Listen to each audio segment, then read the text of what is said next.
comfortable. The keynote speaker on today's occasion. Please make welcome, comfortable, the elder statesman, Pastor David Aruba, FI.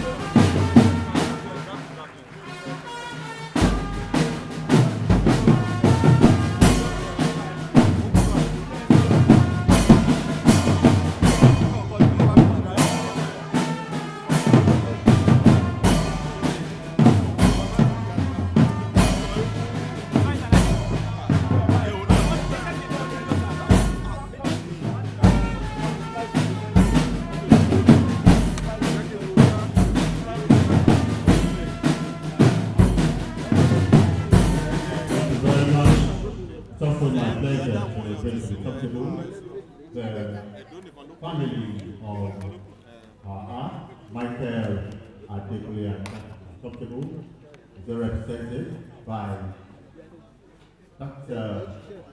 Mrs. Joseph and Mrs. Worship, me, Ajasin. The pleasure to have you around and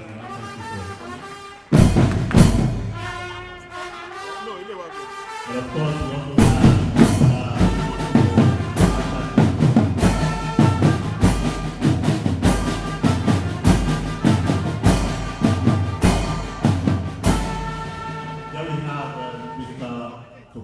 Ajasin, who also joined Comfortable. Thank you very much. The family is led by Mrs. Adekunle.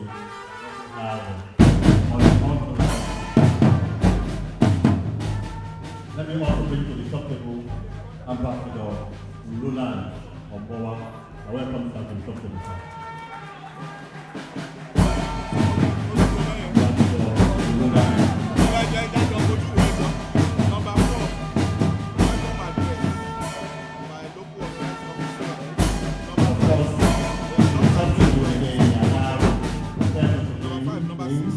The chairman of South LCA, big welcome, honorable Ayo, John, Manuel, put us together for him.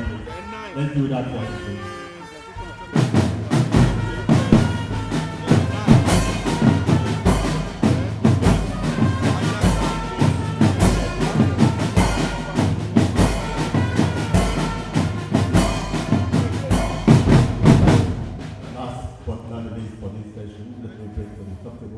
The chairman of the local organizing committee for these events is make welcome the head of the Department of History and International Studies, Dr. Faboyede. Please put your hands together. Put your hands together.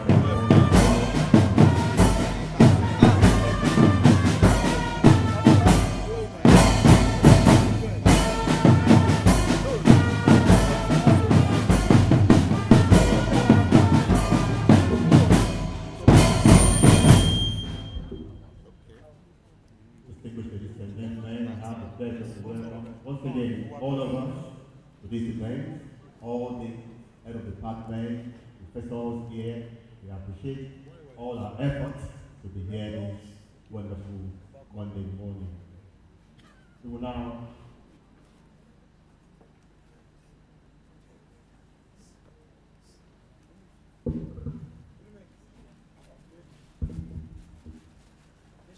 we also like to bring to the Comfortable the wife of the former governor of those states. Please make welcome Pastor Mrs. Johnson.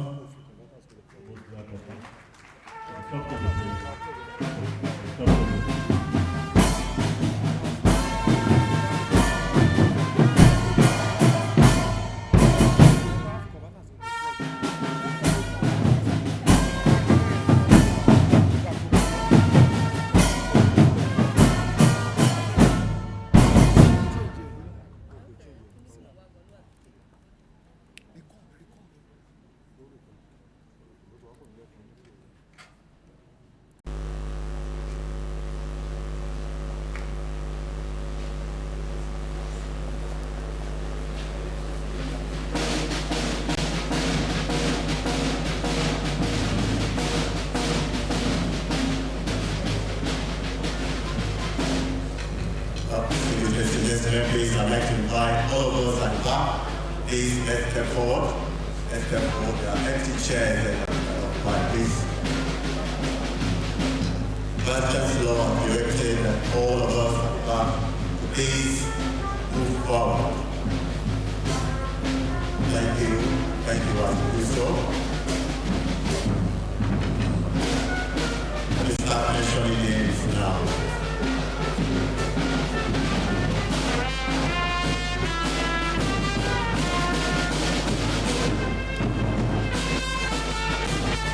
Let's do that quickly in the next 2 minutes now. We can commence this event formally. Please, Vice Chancellor and all the most responsible are waiting for us so that we can start this program. Continue that before please. We are empty chair. Empty chair.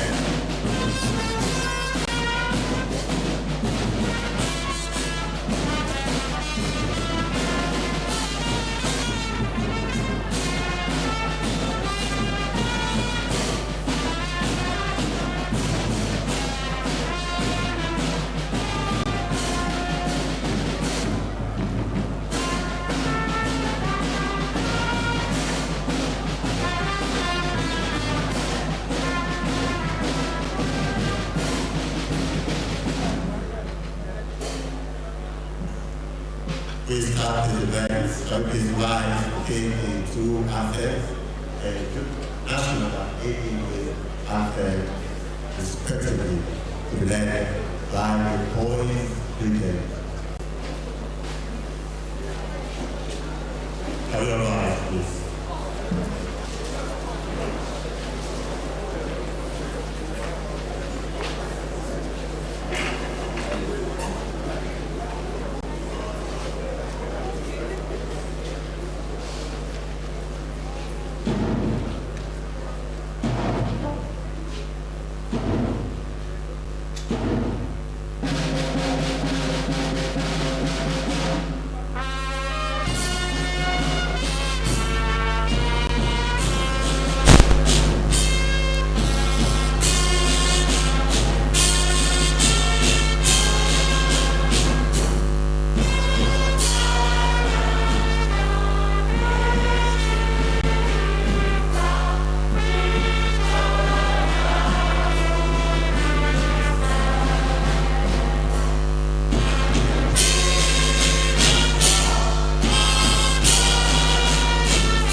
Committee of the Governor, the members of the Vice Team, the Vice Chancellor, officials, teams, head of departments, Goyu fathers, and spiritual leaders who are here. We warmly welcome all of us to this event. The first Adekunle Ajasin National Conference being hosted by Adekunle Ajasin University, commemorating the 5th Jubilee of the university.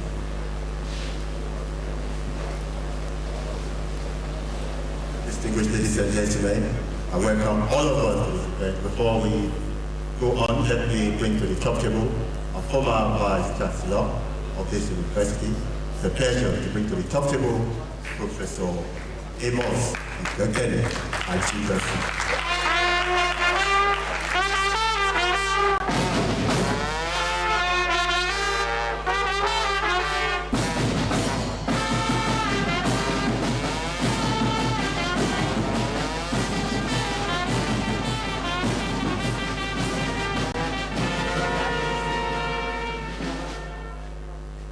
Thank you very much for that honor.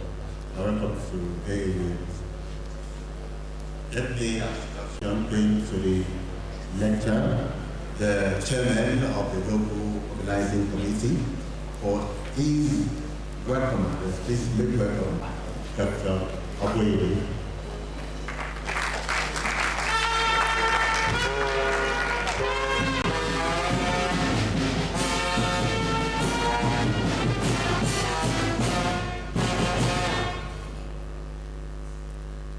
Chairman of this event, the Executive Governor of the State, His Excellency, Honorable Lucky Ajasin, ably represented by the Special Advisor, Dr. Mrs.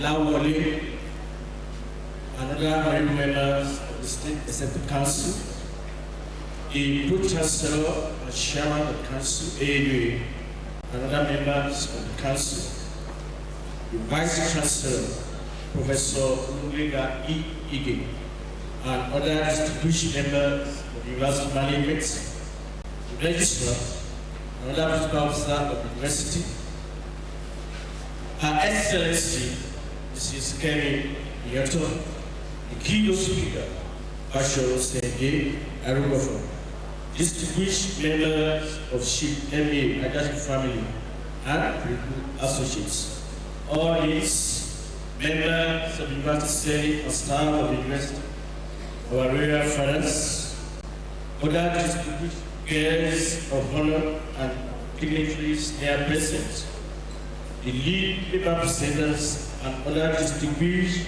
conference participants, gentlemen of the press, ladies and gentlemen, on behalf of the local organizing committee, I welcome all dignitaries to the event.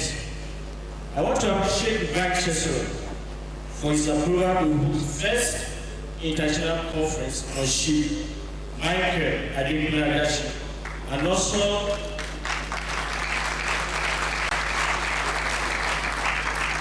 for providing financial support to enable the local organizing committee to put together the event.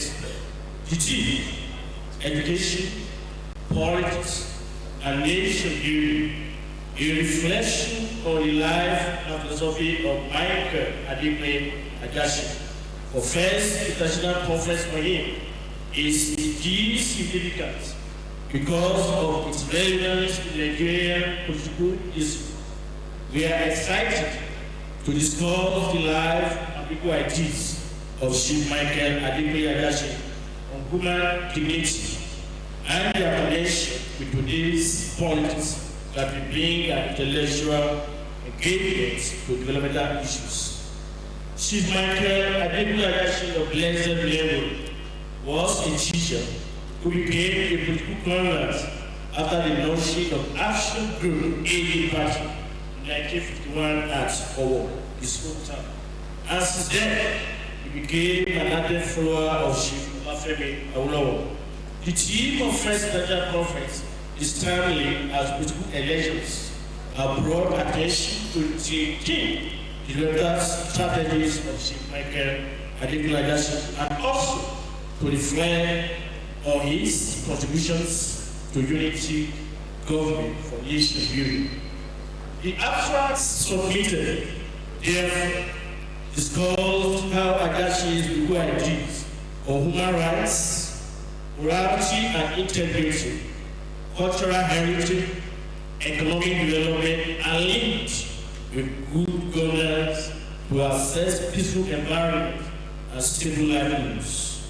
A strong and effort to transform Ondo State and therefore not be overemphasized as in many ways it accounted for the preeminent position of the state in free education, planning for agricultural estates and farm segments, industrial and housing estates, and indigenously planned university.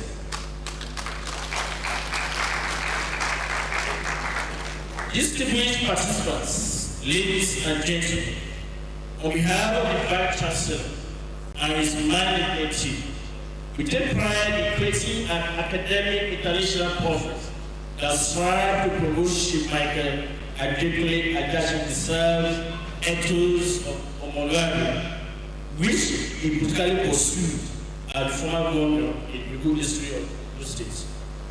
No doubt, his administration witnessed tremendous progress and judicious expedition of revenue from agricultural products like cocoa, oil palm, timber, among others, for the demands of those states.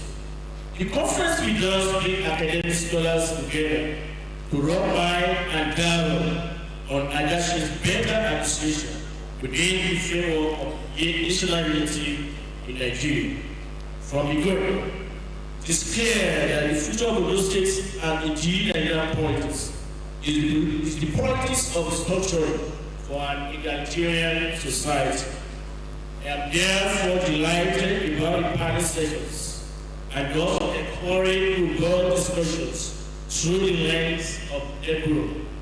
With this in mind, I am particularly honored to welcome you, scholars, policy makers, and students in engaging collaborations around the relevant theme of First International Conference for Chief Michael Adekunle Ajasin. I also kindly need to say that we all take advantage of the academic results the conference has to offer. Thank you. God bless you.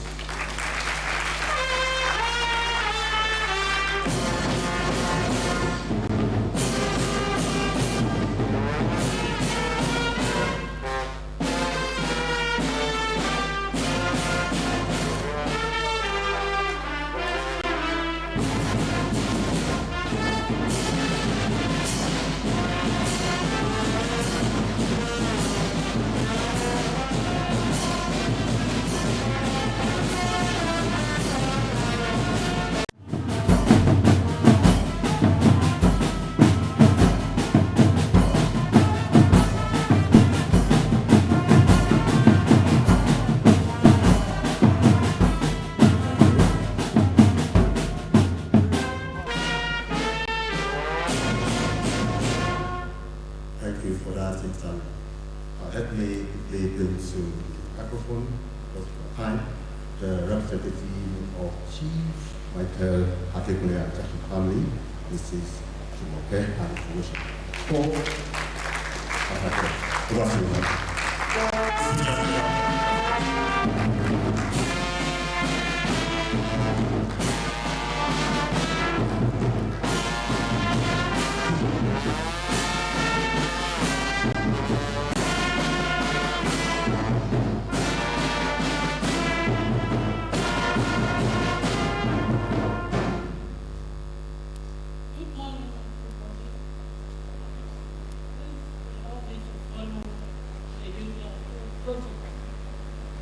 I recognize the presence of His Excellency, Honorable Lucky Orimiso Ayedatiwa, ably represented here by Dr. Mrs. Ilawale, a woman after my heart.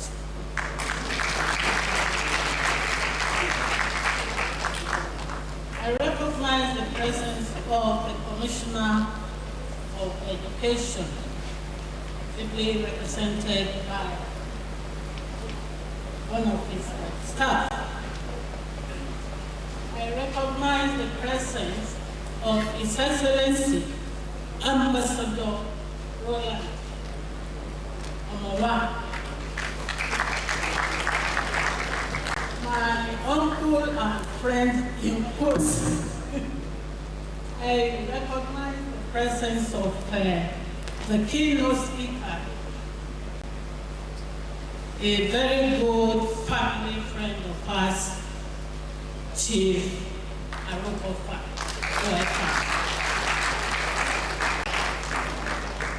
I recognize the presence of Her Excellency,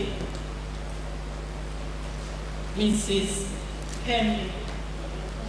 Welcome. I recognize the presence of my immediate senior brother, Chief Ajasin, the one of the 23 kingmakers in our kingdom.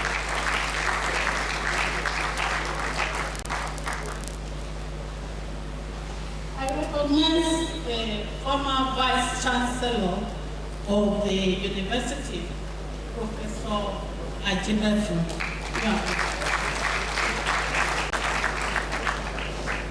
Well, if I don't mention him, I recognize everybody on this side of the hall.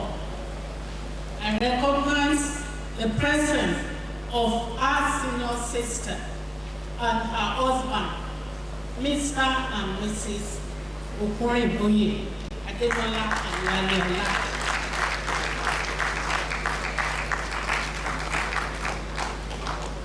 I recognize the presence of all the Ajasin here present. You are welcome, sirs.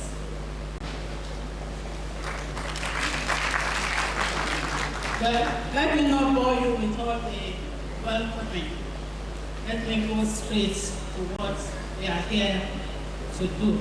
But I recognize all the dignitaries present, and I appreciate you all.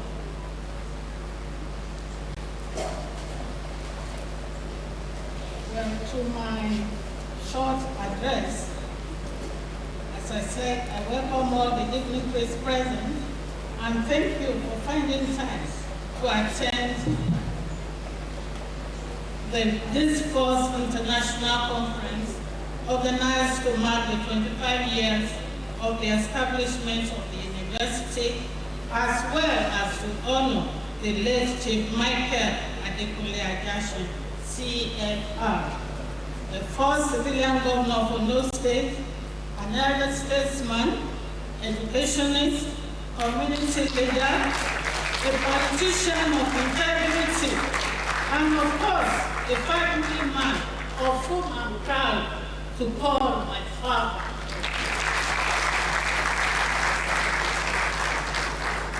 I thank the Senate and management of the university under the able leadership of the Vice Chancellor, Professor Olubenga Ide, for initiating the conference idea to discuss the theme, education, politics, and nation building, a reflection of the life and philosophy of Chief Adekunle Ajasin. The theme, no doubt, is very apt and timely in view of the enormous challenges posed to nation building by ethnic and religious divisions in the country within the last 25 years, and more particularly in the last couple of years. There is equally no doubt that the choice of Chief Sunday Arokofa, OFR, as the keynote speaker to address us on this theme is unassailable, For secret is knowledge of Chief Ajasin, with whom he associated for a number of years as a political colleague and mentee. One could easily conclude that he is an encyclopedia on Chief Ajasin. As a matter of fact, he was with the chief on his historical visit to General Sani Abacha in those critical and heinous days. As a politician, my father and his colleagues in National Democratic Organization, NADECO, laid the foundation of the democracy, no matter how warped this has become, that we have enjoyed in the last 25 years. As a community leader, he was exemplary. He was selfless, honest, and very committed as a leader. He offered his services with gusto and integrity. His contribution to education is unquantifiable, unparalleled, as he was the writer of the policy paper on education for his party, the Action Group. And it was the implementation of this policy that propelled the development of Western region, now Oyo, Oku, Osun, Ondo, Ekiti, and part of Lagos then. Above all other regions of Nigeria, and indeed Africa for several years. He was married to Baba Funke Ni Tenabe of Iguani, who he described as, she's not just the woman behind the successful man, she is the soul of man. As we gather to honor him today, I urge us to reflect on his exemplary life. Let us continue his work by promoting education and offering selfless and compassionate leadership imbued with integrity in our various situations in life, from the community to the state and the national level. As we live to serve, we must always remember that service to humanity is the rent we pay for our existence. I wish to conclude with, and will not conclude without appreciating the late governor of Ondo State, Chief Adekunle,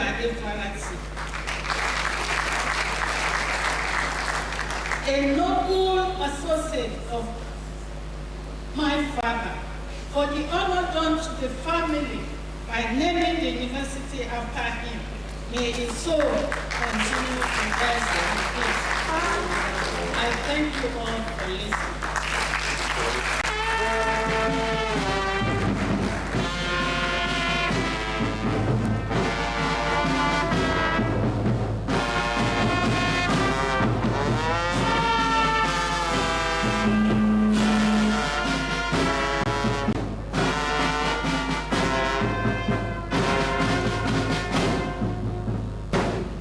Very much. Let's put hands together for listening and for worship for that presentation. Still in the mood of celebration, it's time to listen to the rendition from the AAUA Hallelujah Voices. Let's put hands together.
here to celebrate AUA 25th anniversary.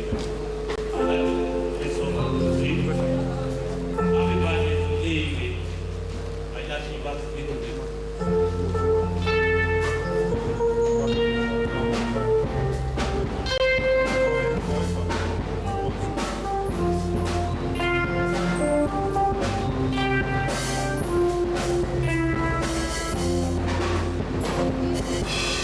you.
acknowledge the presence of the former Commissioner of Finance, State, Honorable Bayo. Thank you, sir, for being a part of this. Of course, we also recognize the presence of High Chief Asemoloye, representative of Oluwa of Okalana. Thank you, sir, for coming. Also, our Chief Dr. Ajasin, representing Oluwa of Okalana as well. We're very grateful for being a part of our celebration. And we move next to the item on the event. That being the chief host of this station, Vice Chancellor, Adekunle Ajasin University. Please welcome Professor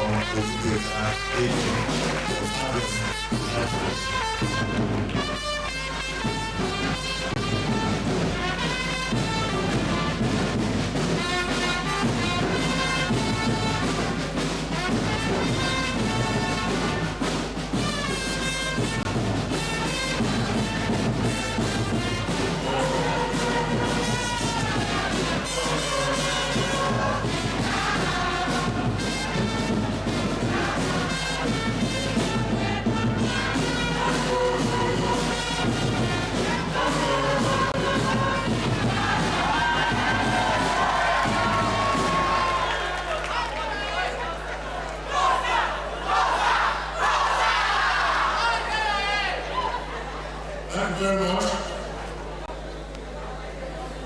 The Governor of Ondo State, Honorable Dr. Ajasin, who is ably represented by the Special Advisor on Education, Dr. Mrs. Lawali. I recognize the representative of the Commissioner for Education, who is here present. The keynote address speaker, our Baba Passion Sendi Arubofa.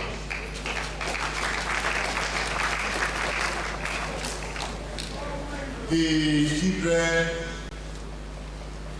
of our late partner, Chief Adekunle Ajasin, represented by Mrs. Dumoke and Ifowoshe and Chief Tokunbo Ajasin. Let me especially recognize also one of our fathers in this area and in Ondo State, retired colleague, Ambassador of His Excellency, Ambassador Roland Omowa.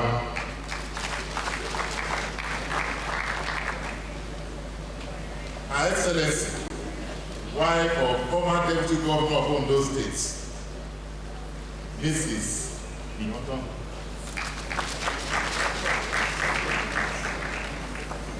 Chairman Akoko Southwest LCDA, Honorable Ayo, also present here, God, recognize you.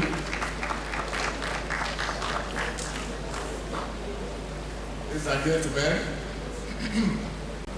assist me to welcome in a special way former Vice Chancellor of this university, Professor Adekunle.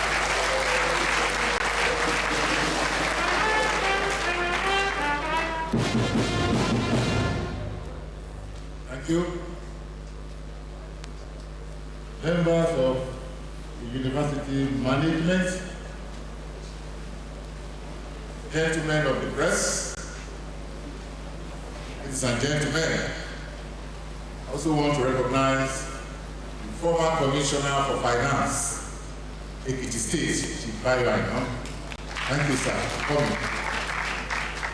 Let me bring to this front row Chief Adekunle, I think I'm correct? Yes, please. Come to the front row.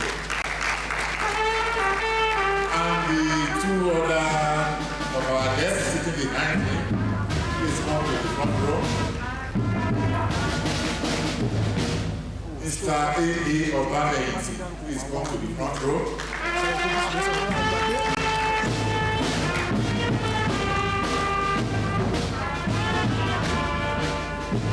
Thank you. Thank you. The lead paper presenters, Professor Edo, Department of History, University of Ibadan, please come to the front row here.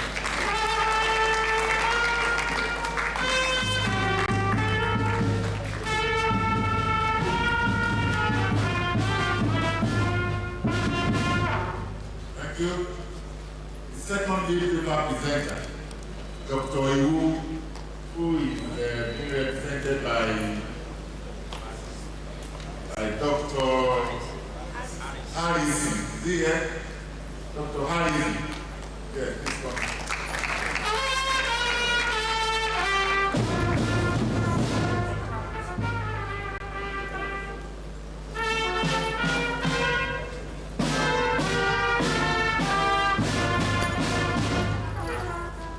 Yes, thank you. Last but not the least, Secretary LOC, Dr. Shegun Kayu.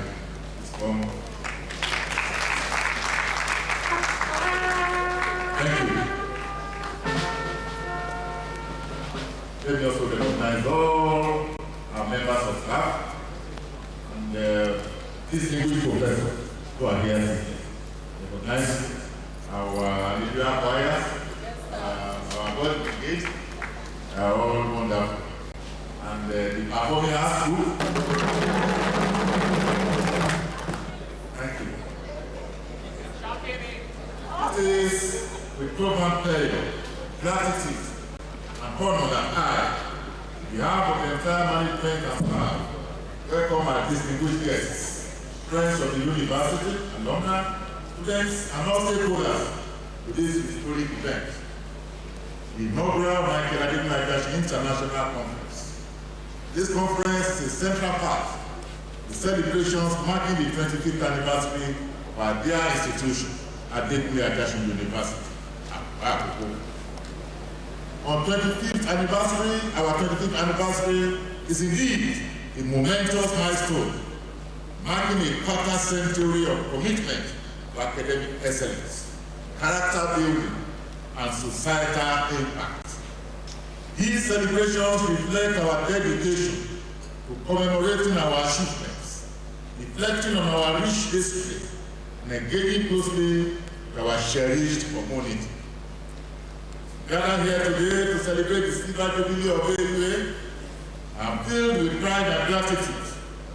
Our institution has remained steadfast. Its vision and mission are set forth by the founding fathers. To be a foremost university dedicated to developing manpower that is self-reliant and committed to service. Our commitment to first-class research, knowledge, creation, character development, and service to humanity remains resolute, all while providing an enabling environment for learning, teaching, and research. Today, I'm proud to affirm that we have indeed kept the promises of our founding fathers. Distinguished ladies and gentlemen, our journey has been one of resilience, excellence, and impact. Our staff members, students, and alumni continue to make us proud through their achievements, dedication, and global recognition. Permit me to just highlight the recent ones. Just last month, 8 of our academic staff were listed among the top 2% of global scientists in the 2024 Stanford SCP Award. This achievement not only highlights their exceptional expertise, but also underscores the international standards of our university's academic rankings. We believe that if similar assessments were made to our staff in the social sciences, arts, humanities, they too will be globally competitive. For parents, guardians, and prospective students, this achievement is particularly meaningful. If your children and wards are students of this university, they are indeed receiving an education of global standing, one that equips them for both local and international revenues. It is not surprise, therefore, our university continues to experience increasing interest from applicants year after year. They are affirming the trust placed in our commitment to high-quality education. Our students and alumni also continue to make significant strides on both national and international fronts. Just last month, one of our distinguished alumni, Mr. Shegun Adebayo, was recognized as the best civil servant in the Ekiti State. Furthermore, this Joy Oluwatoyin Adeboye, a 400-level student from our Department of Philosophy, was honored with the prestigious United States ORG Global Impact Award for her outstanding contributions to advancing women's and girls' rights, especially in leadership and in combating violence against women and girls across Nigeria and Africa. These accomplishments highlight the value and strength of our brand, our core values, and the notable achievements that shape our corporate identity. Today, we also honor and celebrate the enduring legacy of one of our founding fathers, the late Adekunle Ajasin. Named in his honor, our university stands as a testament to his passion for education and his indelible impact on the state and the nation at large. Ajasin was a visionary leader and an ardent advocate of education, believing deeply in his power to shape societies and to foster progress. It is fitting, therefore, that we celebrate our silver jubilee by holding this inaugural international conference in his name. The theme of this conference, education, politics, and nation building, a reflection on the life and philosophy of Adekunle Ajasin, is both timely and thought-provoking. It provides a unique opportunity to delve into the roles of education and politics in nation building, inspired by the life and values of Ajasin, the vast statesman and former governor of Ondo State. Particularly pleased that we have as our keynote speaker today a respected son of the soil and a distinguished elder statesman, Bashorun Sinde Arubofa, OFR. A cherished leader of the Yoruba socio-cultural group at Periphery. Bashorun Arubofa, we are deeply grateful to you, sir, for honoring us with your presence and for accepting to deliver this keynote address. We look forward with great anticipation to the insights you will share with us. This junction, allow me to offer my sincere gratitude to the chairman of this occasion, the visitor to the university and governor of Ondo State, Honorable Dr. Olivison Ayedatiwa, for his stern support and for gracing us with his presence. Your backings to this university and your ongoing support are invaluable for us, and we look forward to even greater strides under your leadership. The family of the late Adekunle Ajasin represented here, we are deeply appreciative of your presence and for keeping alive the values and legacies of your illustrious father. We pledge to uphold his vision for this institution and to continue striving for excellence in all that we do.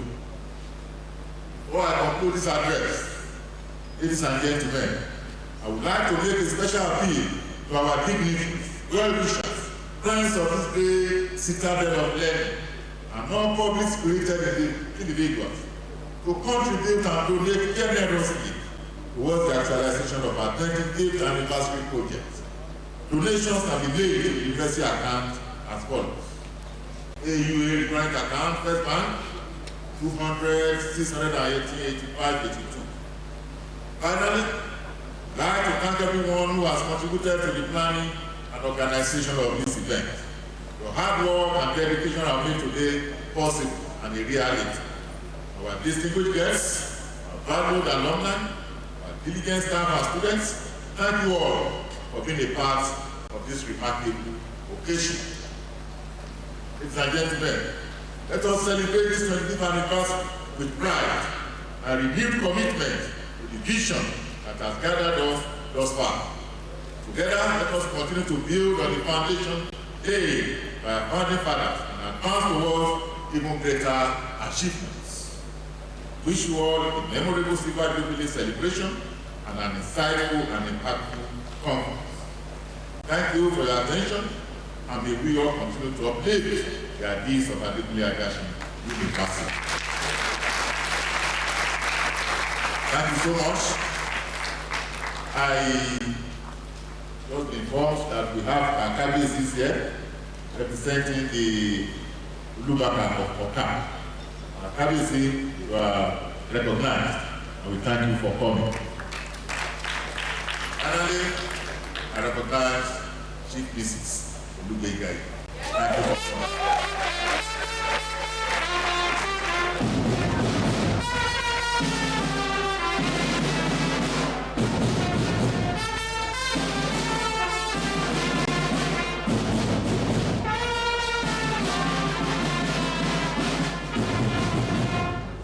Very much, we can do more for that. Thank you very much. Thank you very much. That permits me to acknowledge again the representative of Commissioner for Education in the state, Mrs. Victoria Bakari.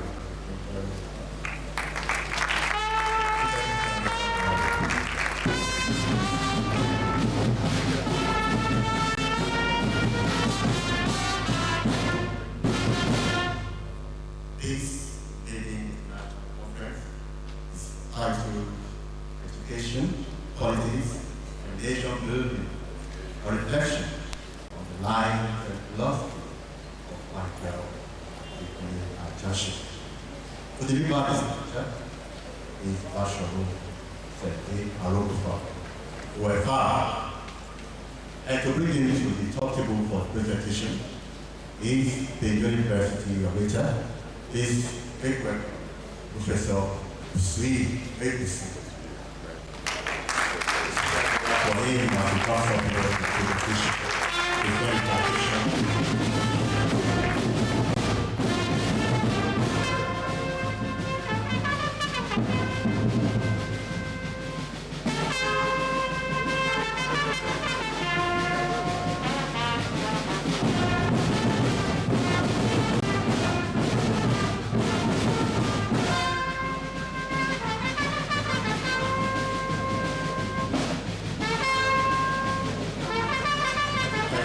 Apologies for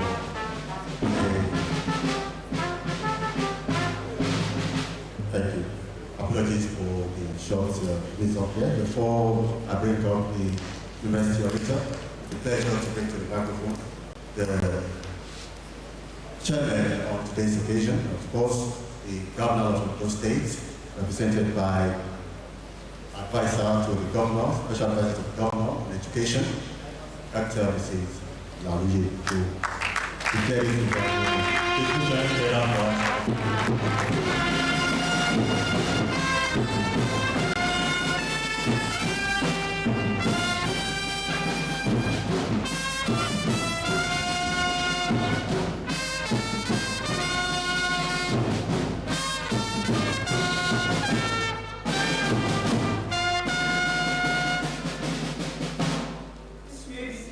Thank you.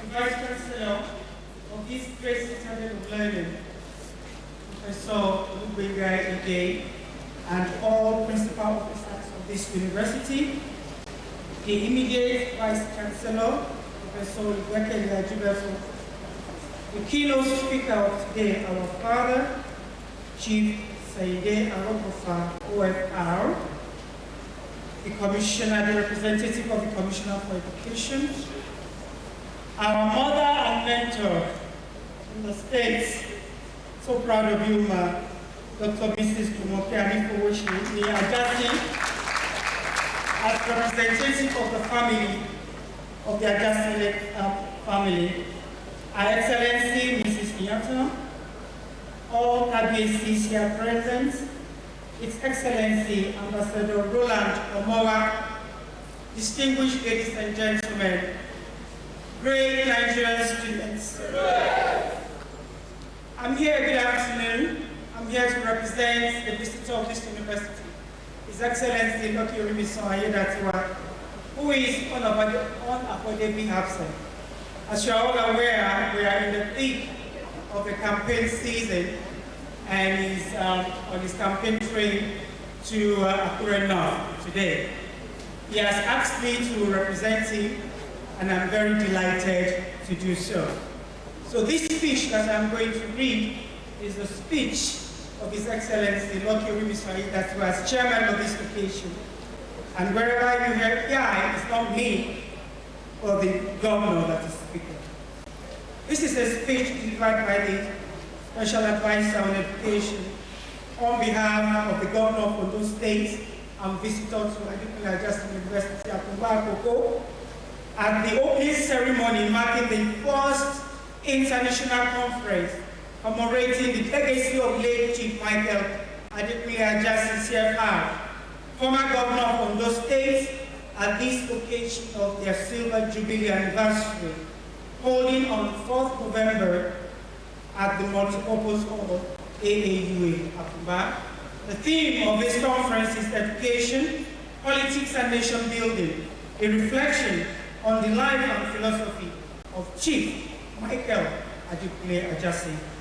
I am gladdened and greatly honored to be a partaker of this historical event making, the opening ceremony of the 5th year Founders Day and the first ever international conference celebrating the life and times of a great icon, late Chief Michael Adekunle Ajasin CFR, the first executive governor of Ondo State. My utmost gratitude goes to the Almighty God, the giver of life, who in His infinite mercy has counted us worthy to be part of this memorable occasion, the first of the kind in our dear state and in an indigenous university, which by extension is named in honor of a late sage, though dead, but whose legacy lives on. His contributions in times past has undoubtedly categorized Ondo State with its array of educated elites as one of the most educationally advanced states in Nigeria, and I think we deserve a round of applause. Today is a unique day in the annals of education in Ondo State. I meet here to applaud the various intervention programs of this present administration in our Sunshine State under the leadership of Lucky Orimisoye. We have set a shining light which has greatly improved teaching learning activity in our schools, from the basic school through secondary school to the tertiary institutions. Without mincing words, you will all agree with me that this administration has done excellently well in preserving the legacy of our founding fathers through its various intervention programs in terms of human, capital, and infrastructural development, which will ultimately uplift the standard of education and give a facelift to the fast degrading infrastructures in our schools.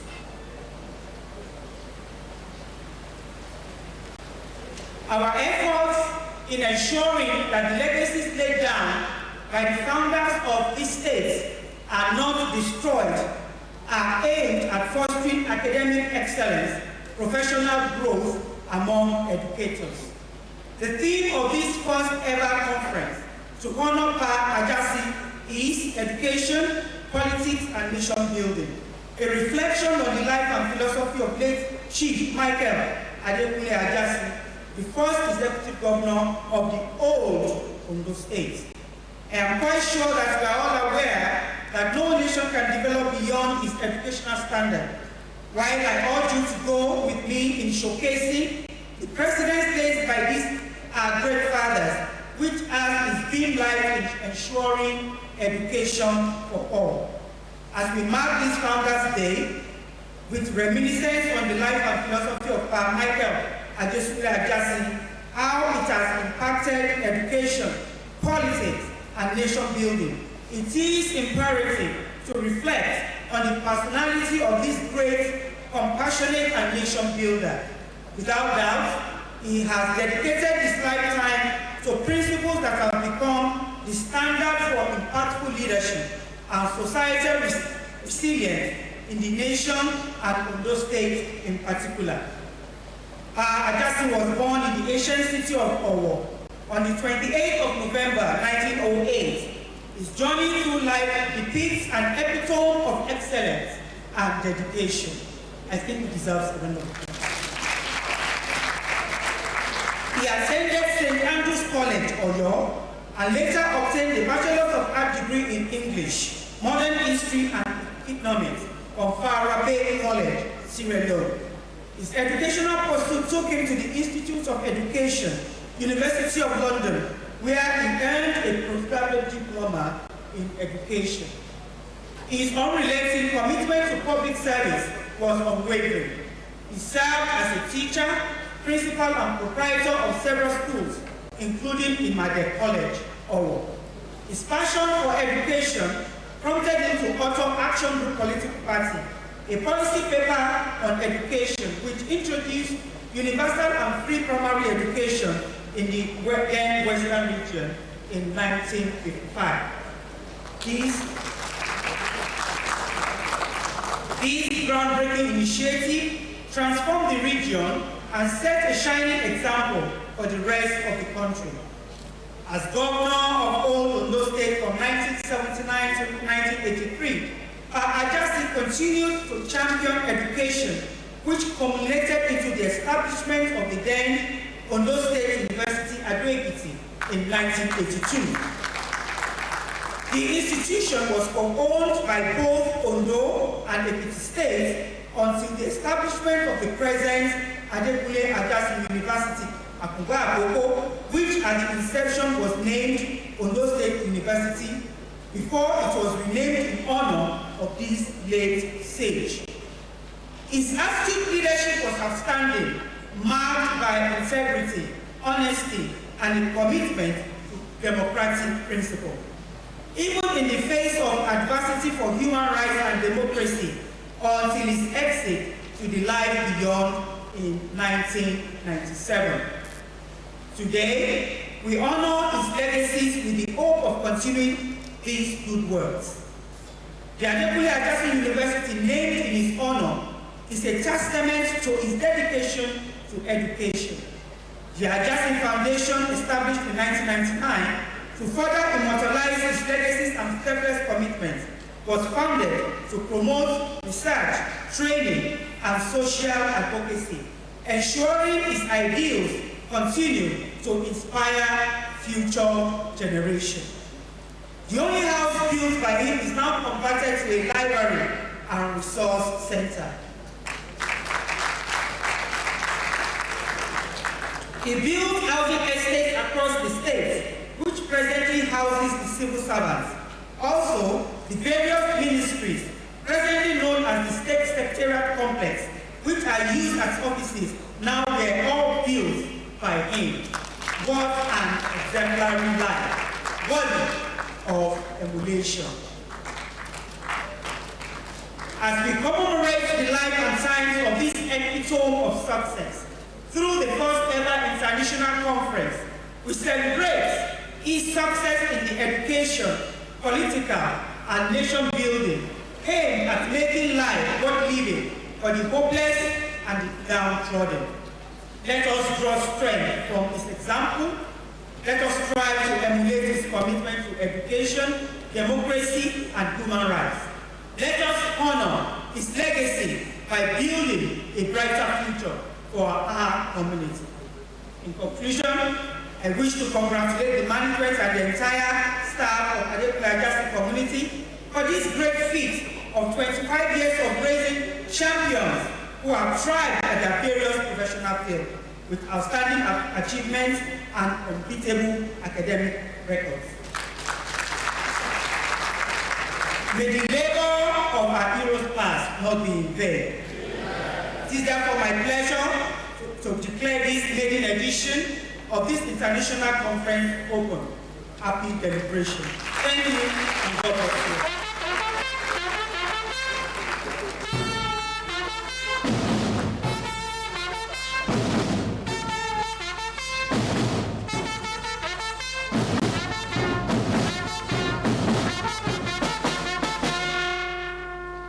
Let's put hands together for Mr. Governor for that address. Thank you very much, ma'am. We appreciate your effort coming down here for that presentation.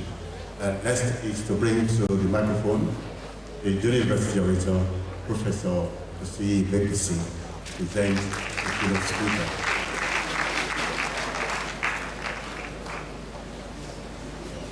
The chairman of this occasion, permit me to kindly adopt the protocol that has been constructively and strongly established, as I'm very sure it is capable of sustaining the weight of everybody on it. My job here is very simple, but it's an Adekunle one, considering the person of our daddy, our Baba, who have had the privilege of associating with, and who have also had the privilege of working with very closely. May I humbly, but very graciously, you see, that made it very simple for me. But Baba, out of his own volition, decided to stand as the protocol for this assignment requires. I've titled my presentation, have you seen that your own saying today? A shout or a literature. More than 4 scores ago, precisely on March 23, 1939, standing before us was born a child then in the cradle of his mother into the ancestral really of Ikam, quartile of Akoko Ondo State. And the parents were Baba Philip Inuewa and Mama Deborah Omotojuwa Arugoba. The young saint Arugoba traveled for survival, toiled for growth, and translated inhibitions to acquire formal education and chart a path for a better future. Even though the future was for him doubting and so removed, he sustained his commitment, aligning with providential provisions. Bachelor Baba fortified himself for self-expression and actualization, thereby growing from being a rising star to a shining light. Today, his light is not just illuminating his own path, but his light is sufficiently clear and bold for others to see as they journey in life. Bachelor Baba has lived an impactful life as an educationist in the mode of our dear sage, late Chief Michael Adekunle Ajasin, where he taught excellence, where he inscribed diligence, where he forgranted the Omoluabi ethos, laced with commitment to hard work. He doesn't like people who go to mountains to go and ring birds and disturb people's peace without having to engage the land.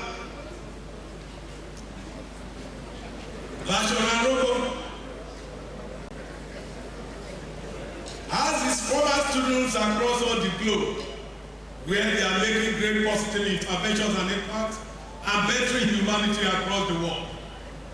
The excellent leadership qualities of Bachelor were entrenched in his emergence and operations as zonal chairman, president of the Ondo State Council, and first national vice president of the All Nigeria Conference of Principals of Secondary Schools (ACOS) at different times. His commitment to courage, fulfillment, and productivity did not only help him to get to the peak of his career as principal, but spurred him to voluntarily retire 2 years after celebrating his golden jubilee, at a time when others would desperately distort their age to remain in government service. This man decided to voluntarily retire at 52 years, even when others will be picking up a French government appointment after falsifying their age. Bashoruna Rugova has restless fingers, not just as a writer, but a decorator of the head surface. Get to his compound, you find plantain, you find yam, and he, like Legion Clary said, is farmer born for peasant bread. He is committed to agrarian activities. He has combustive brain as an advocate for good governance and a veritable thinker that bends solutions to national and global challenges. He speaks truth to power. I wish you could read some of his memoirs. These uncommon attributes inform his active participation in Afenifere and national politics. One of the hallmarks of Bashoruna national calling was his involvement in the creation of Ondo State as a very young person. Not to bore us with a long program of Bashoruna that stands tall like his physical or permit me to summarize the program of our dear Bashoruna as follows. In case you don't know, the man standing before you is already 85 and going to be 86 very soon. Bashoruna has to his credit distribute national, professional, traditional, Christian honors and titles such as OFR, Order of the Federal Republic, PEN, Principal Emeritus of Nigeria, FSPSP, FNPR. Among his many national appointments, he was the Pioneer Pro-Chancellor and Chairman, Governing Council, Federal University, Latvia, Nasarawa State. Given his commitment to community development, Arokofa earned for himself the titles of Bashoruna of Iboruka land and the first Asiwaju of Okaland. Bashoruna Arokofa has earned recognition for his notable roles in different spheres. He is a fellow Nigerian Institute of Public Relations, fellow Society for Peace Studies and Practice, lifelong patron of Association of Nigerian Authors, and Principal Emeritus of Nigeria. Other awards and notations that impose the ingenuity of Bashoruna is confirmed with Freedom of Victory College Award, most distinguished alumnus of the University of Ibadan, and the National Trustee and Patron of the African Church. Bashoruna did not just participate in political activism that saw him as a frontrunner in Adekunle, but he has labored with other Yoruba elders, like particularly Lechi Michael Adekunle Ajasin, to advance the cause of the Yoruba people, culminating in his emergence as the Secretary General of Afenifere, where he served dutifully before personal debates. He is a faithful, unrepentant follower of our dear sage, Baba Ajasin, and little wonder that he's more than qualified to make not just commentaries about him, but to discuss the principles that Baba stood for. He is a prodigy of late Chief Obafemi Awolowo as well. He is committed to the ideas of Baba Ajasin, whose honorable memory we are here gathered today to celebrate. Bashoruna is an awardee of the prestigious honor of the Federal Republic of Nigeria. Our dear Baba Bashoruna is a great writer, a wordsmith that is as potent and acidic as the sour agidi, and which you have read is agidi sour. He is a playwright that will whisper about the burden of man, dealing with the dual necessity of wife and mother. When your mother and your wife are in your house, as a man, I wish you all the luck. He is an essayist that invents many words for a generation that is given to few words, transposing them and opening to this stand through bows and arrows. He is a poet whose literary thought proves African sensibilities with relish.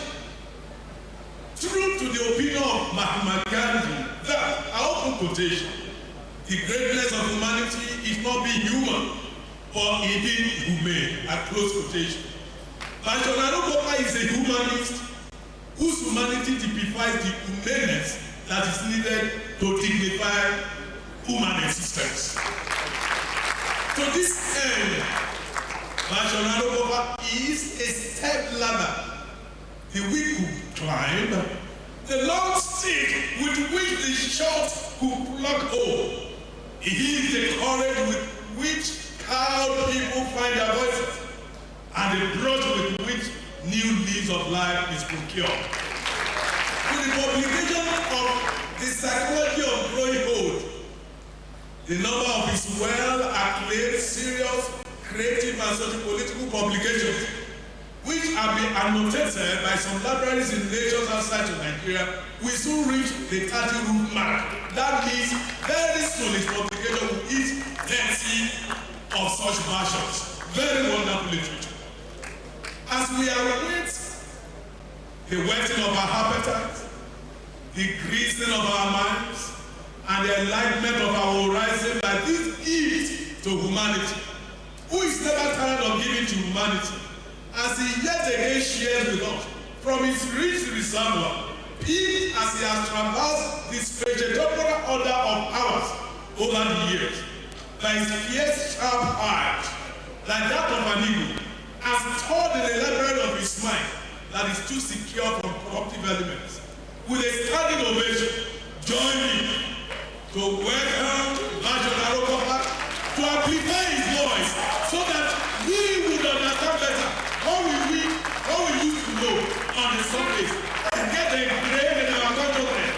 Don't think we require to be better individuals, productive individuals, prosperous nation, and contributing especially to the consciousness within our minds.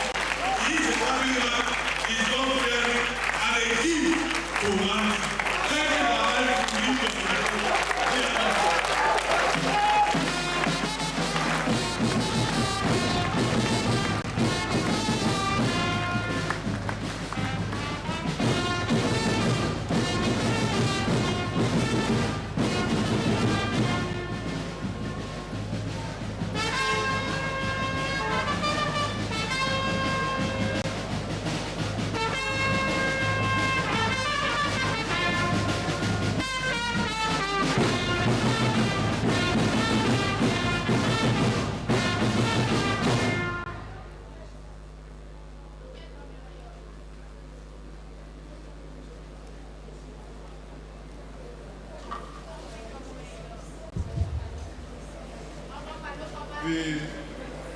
the chairman of this occasion,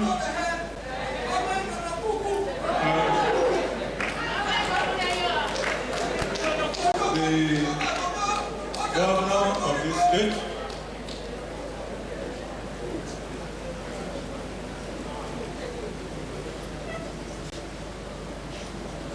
I'm sorry, I'm not a man of ceremony.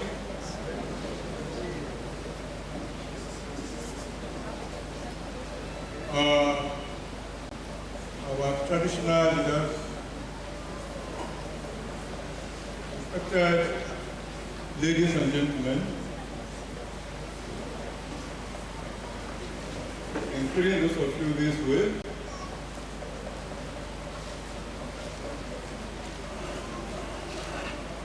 I appreciate the God Almighty for making it possible for us to gather here today.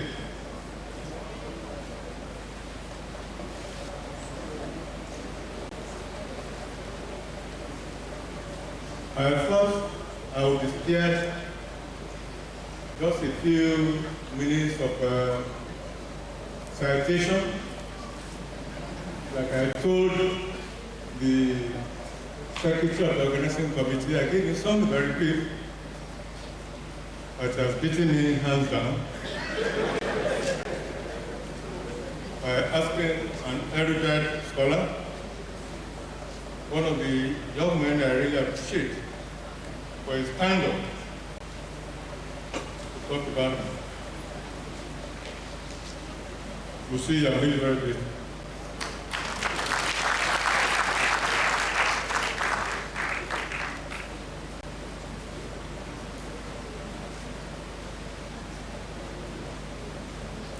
3 organizations have shaped my life. One of them is the life and teaching of our Lord Jesus Christ.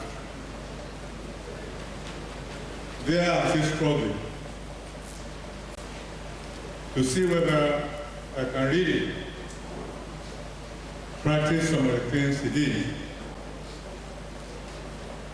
The other one I will mention in person, that is the Rotary Club, where I rose to be a Buhari's fellow. And the third is Adekunle, which in all honesty we are celebrating today.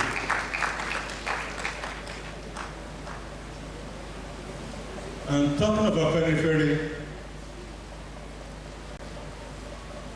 I'm really one of the luckiest to have met those great people in Nigeria. I didn't have the opportunity of interacting with Chief Ajasin, but luckily I have my own Awolowo right here.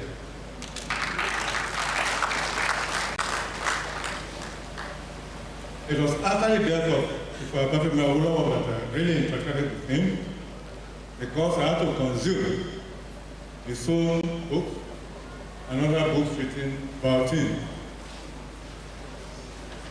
For right time in Ondo State, I cut my political teeth nail after the activism on the table of one of our peripheral leaders at the age of 14. That was Papa Richard Adekunle Olusa, the father of the first registrar of this university. He's now an lawyer in his hometown. Thereafter, after my university education,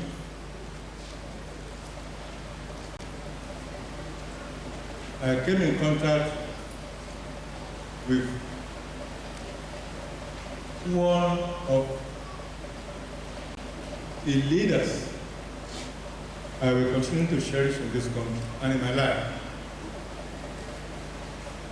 I came across Papa Ajasin.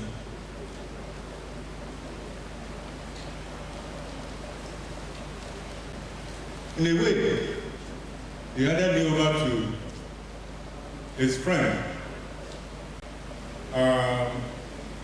the former head of service in Ibaraki, late Mr. Augustus Adebayo.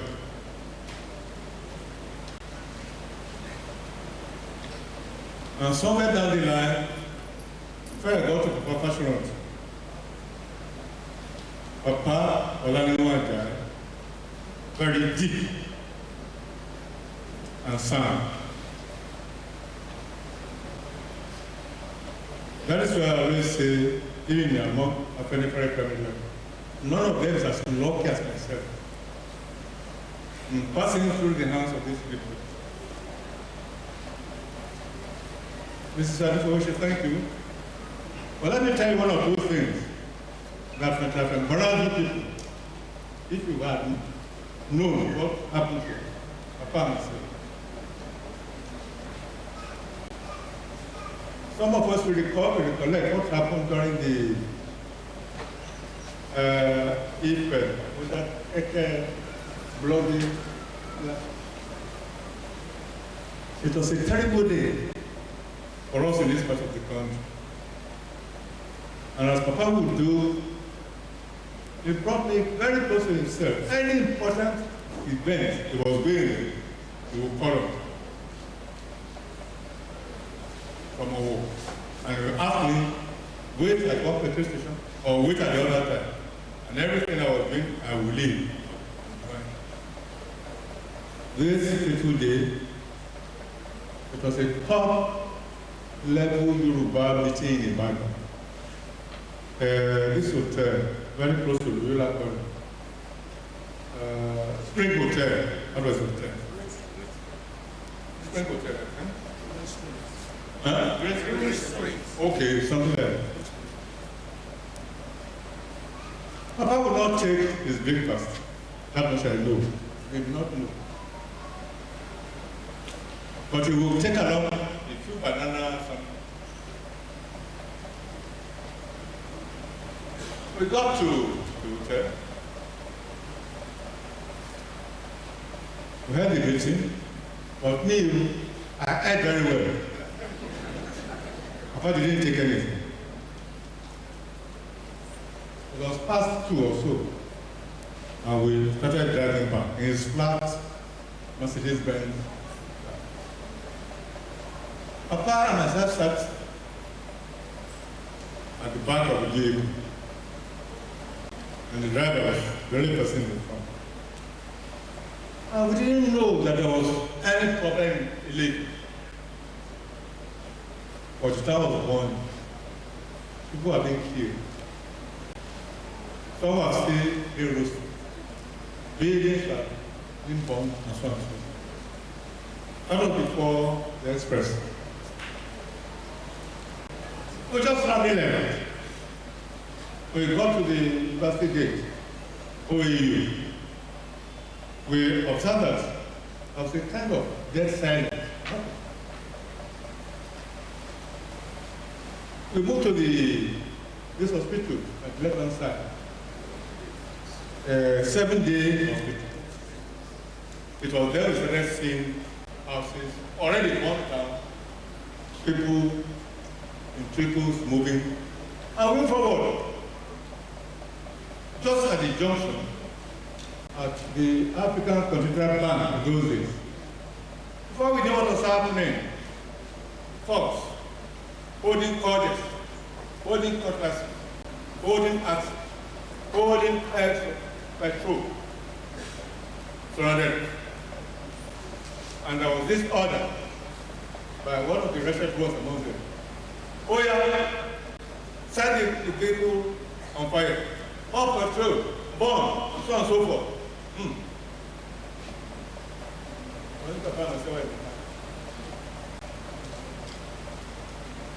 Something just came to me. Okay. If anything was to happen, it should happen in a very bold way. And I just let the car. And I said, look, before everyone knows who, Ajasin is in the car. And the next reaction, oh yeah, Ajasin, Ojukada.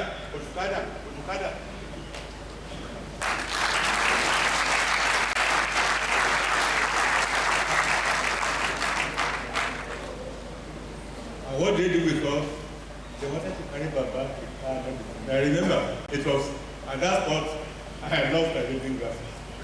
But that was no problem. And they gave a few people, 1 or 2, to lead us to the outskirts of the town. That's the word of the good thing.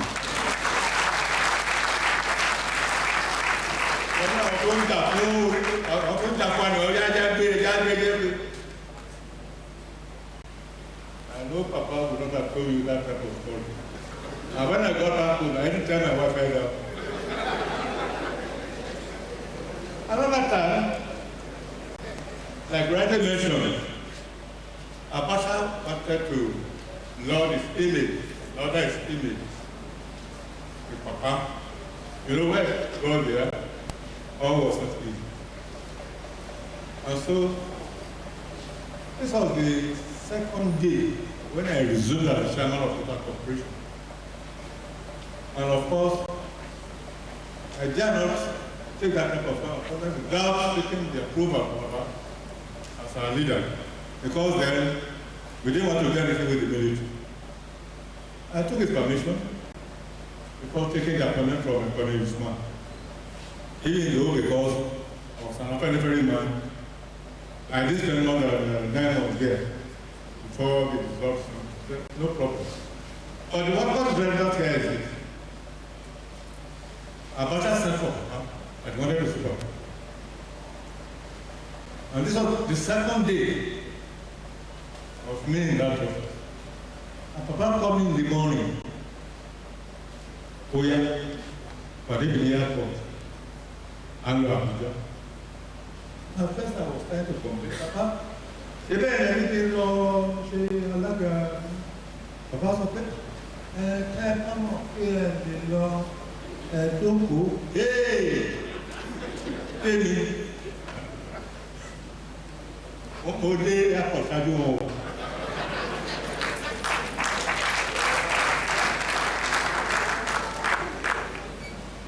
But a toy aircraft was sent to collect us, a toy one. A toy aircraft. A toy aircraft. I didn't do that one. From here to Lagos, instead of 30 minutes, we spent 1.5 hours. Sitting there everywhere, don't do one. I didn't have home. What a mercy.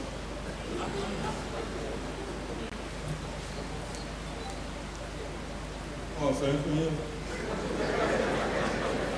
And there are more stories.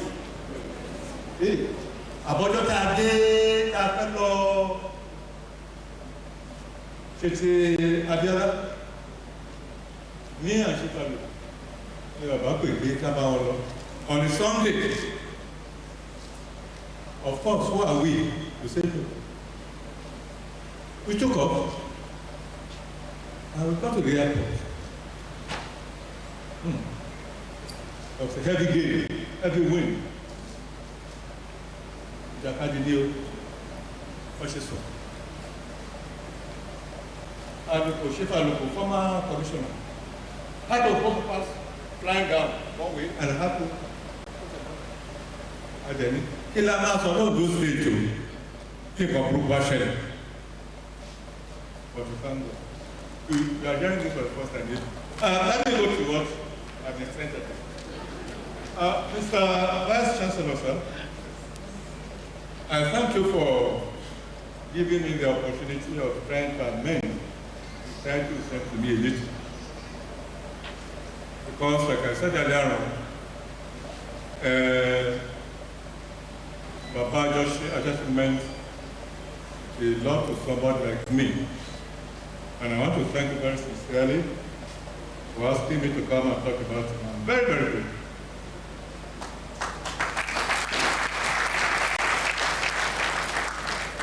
It's one of these poor people who I always like talking about.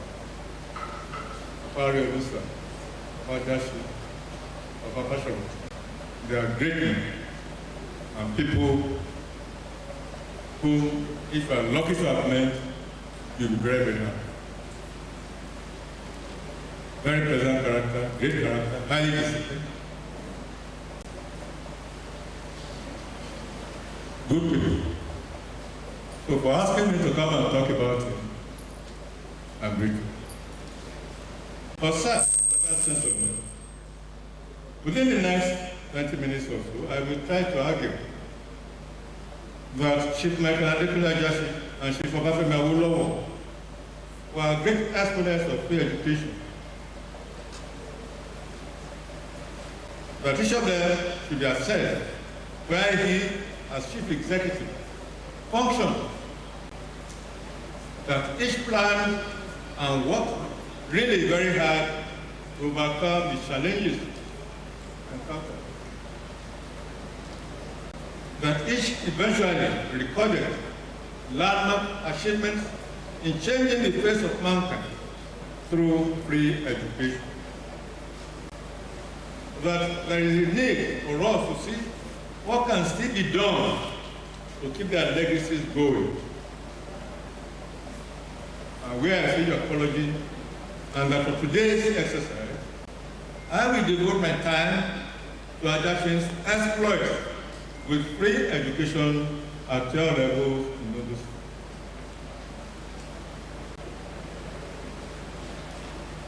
So I said, let's get the focus straight. I won't be able to read everything. I will talk to the paper when they need answers. You see, it is true that Papa Ajasin wrote the paper policy.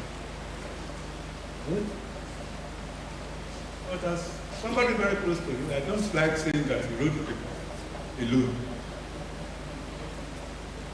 Don't forget, the meeting held in 1951. It was Chief Obafemi Awolowo who came up with the policy. I want to do this, want to do this, want to do this. He gave the assignment to write. I don't want that to be the basis of this project. And in any case, in writing it, he wrote on free education, not on free education at all levels. Let's get that. And he didn't have the opportunity of practicalizing it. It was as I woke up, whom I would always said, "Scarlet, being hot." Who did it? And it was just only one. But Papa was invited when they were going to review that policy. And so I'm asking, yes, the 4 years when Pablo was premier or so, you know him, very hardworking, very thorough. He would like to handle things like himself, and so on. So he was in charge. And so I want us to see where Papa Ajasin himself was in charge, not where he wrote the paper. No.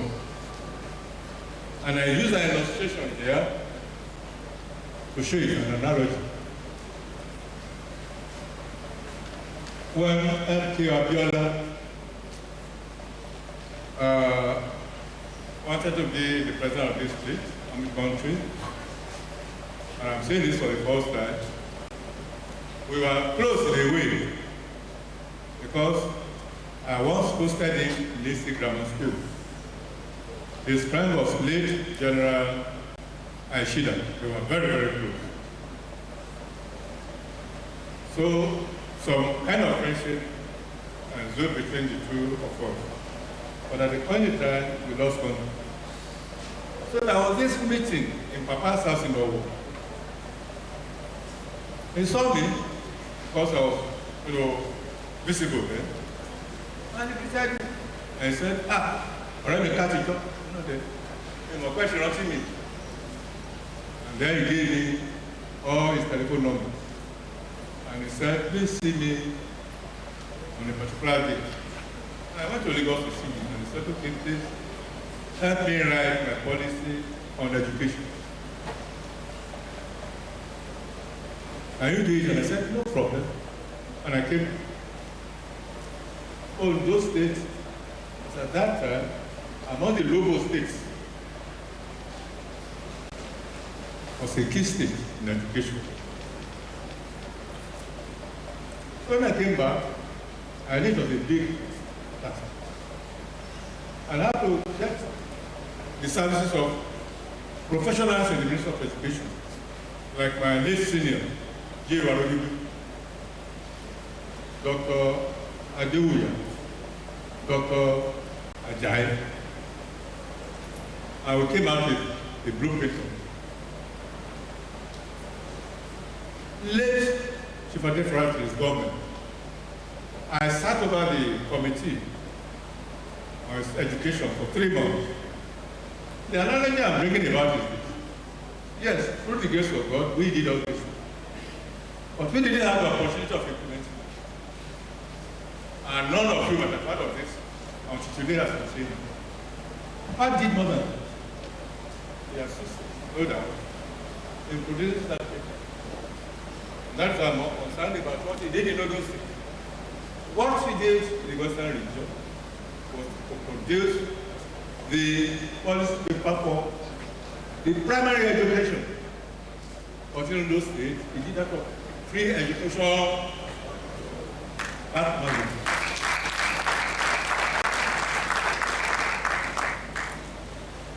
But even then, I don't want us to run away with the fact that maybe I thought I heard somebody say that perhaps Ajasin was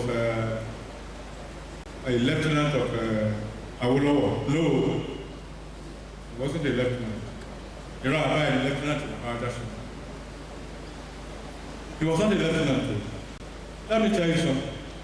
But for Papa Ajasin, They are very soft at that, but maybe something will not have materialized. Go and check up. The first 3 meetings of Action Group, was called Action Group. You know, later, it was Christian there at 2030. The first 3 meetings, Baba Ajasin did not attend. It was later that Baba was waiting that if Awolowo didn't invite him, he wouldn't go. After the 4th meeting, wow, this one, the center was no longer holding. Odiko was a demo. But when Awolowo contacted Ajasin and Ajasin decided to attend, it was then he started saying, what else? And Chief Awolowo did something that day. It was very good. And wọ́n ṣe ń kọ́ ni ẹ̀ẹ́lì ìpàdé ẹ̀lẹ́ yìí ó ìwọ̀n ló bá ṣalága. Now, what can it take? Otherwise, the Action Group and everything will have died here. Why? Because Zik was monitoring them. And Zik had a very powerful public machine at that time. The newspapers are such. So, to say that one was a lieutenant, no, they were associates. But rather like the associate of Ajasin was lieutenant of Ajasin.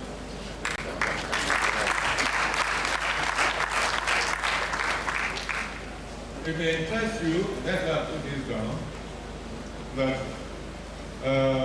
with the establishment of solid food program, both are able to face public life and engagement squarely and honorably.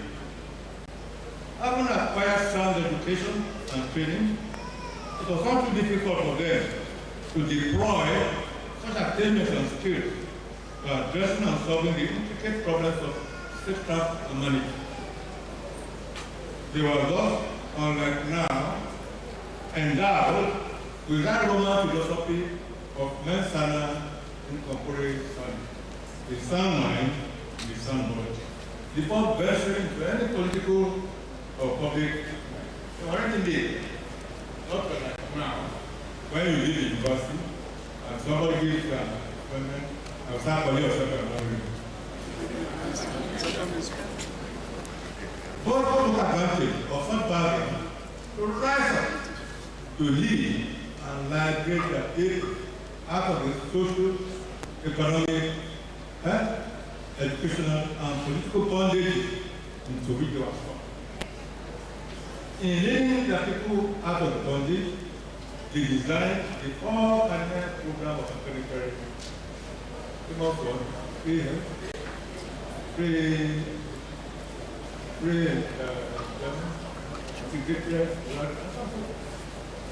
of the experience. They plan very well. This Martin, they plan very well and develop the political will to succeed. It wasn't easy. They plan very well. And whatever is going to be as one of the greatest planners in the world. Acting, they plan very well and had developed a political will. Unfortunately, that in Nigeria, political will to be certain. What's unfortunate? Well, I think maybe with the renewed hope, we are getting something like a strong will. And the strong will, perhaps, is not very well to politicians or to the people. What should not be trying to do is to have a strong will to do certain things. Well, the minors have to be, this has to be seen in the public life of everyone.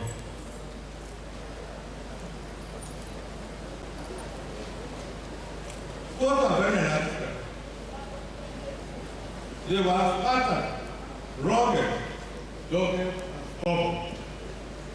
They were committed to the services of the people, and in the course of service, abstained from the current afterwork of nepotism, materialism, and corruption.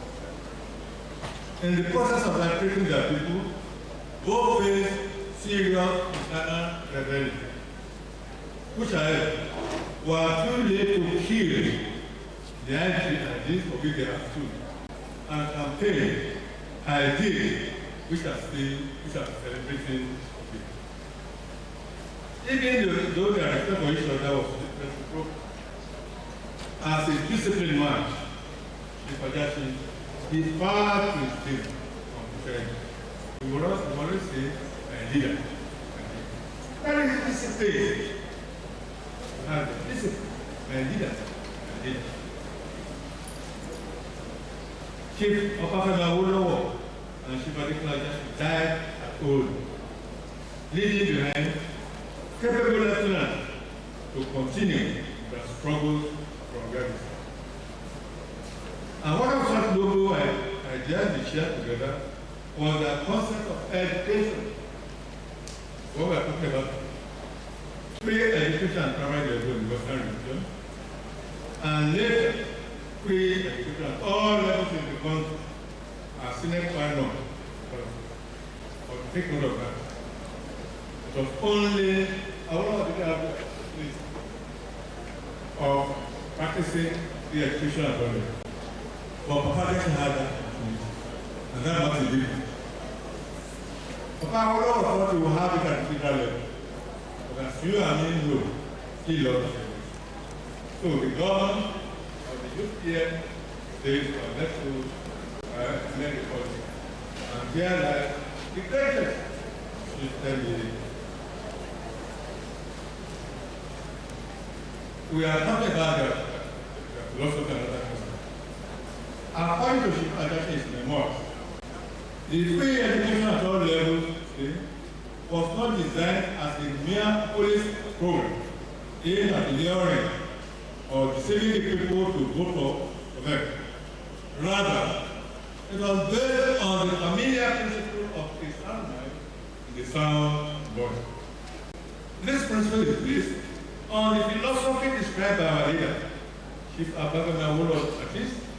Man is the sole dynamic condition, and accordingly, every individual Nigerian constitutes the supreme economic potential which this country possesses. In expounding this philosophy, Chief Adekunle wanted to state that other things being equal, the healthier the body of the man and the more educated his mind, the greater will be his moral, and the more efficient and economical he will be as a producer and consumer. This is very, very important. Education makes you better. In whatever you do. If you are a good person, to make you better. If it's the other side, to make you better. Let me use a simple example. I don't say we should do it. Somebody who has education will be a better thing. Now somebody doesn't have it. They can use his barrier to see better. Now somebody doesn't have enough education. Who is it from? Education makes the man. It makes the full person. It gives you what you want. It makes life better. It makes you think. We thank God, most of us here are educated. And we know what it is. But some of you may not know what some of us went through. I didn't benefit from either Awolowo or Ajasin's education. And I had it wrong. But for God's sake, I would not have been what I am. I would not have been able to attend seconds.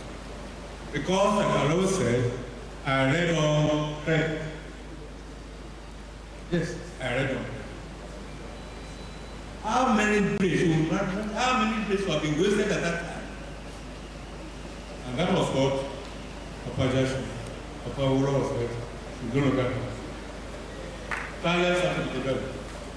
People have to be developed. So they can grow and be poor people and be better or whatever.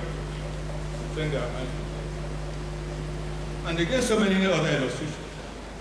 In addition his book, Voice of Courage, Chief Awolowo drew the following quotations from World Perspective in Education, written by J. King. And I quote, modern Japan, you all know this, you know what Japan was like recently. Modern Japan has been made by education. Within the lifetime of the people still surviving modern Japan. The Soviet Union's strength is based even more remarkably upon its education system. What about the revolution in China? What about the United States? All these things have been revolutionized through free education. Chief Awolowo then concluded, education cannot be partial, rational, or selfishly enjoyed. Any attempt to restrict it will deepen the chasm between the have and have.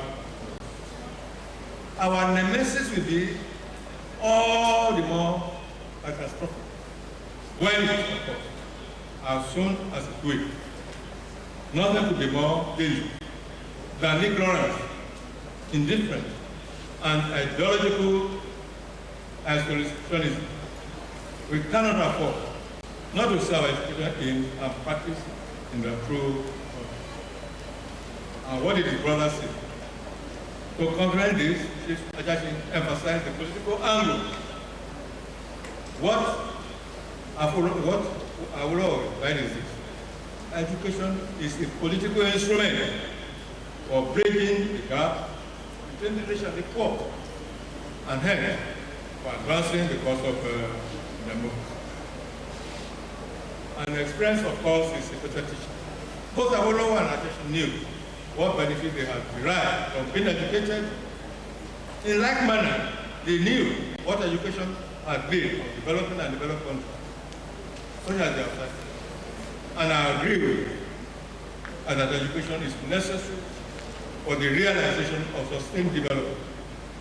But since most people do not have success to education, it will be free for everyone. Thereafter, I want to develop certain arguments, which time will not permit me to read.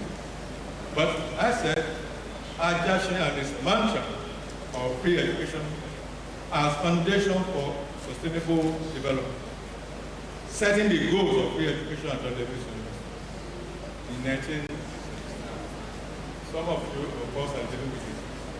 What he did, I want to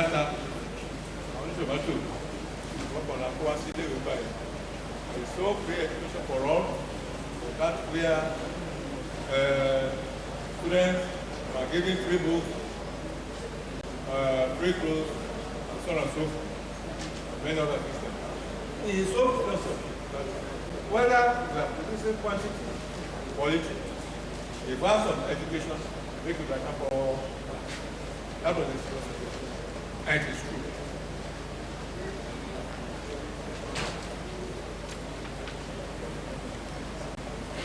Well, he got a lot of people to assist him, like Dr. Henry Kardina, and of course, our own Shipate Farati, and one see a lot of men who went in so they would have gone to the 5 governors to have met in the matter.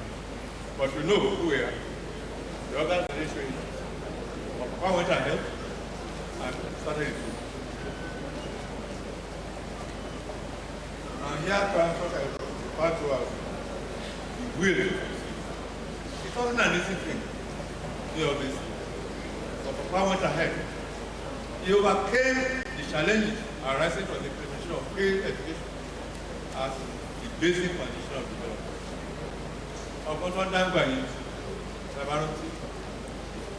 He went through about 3 stages. The first stage was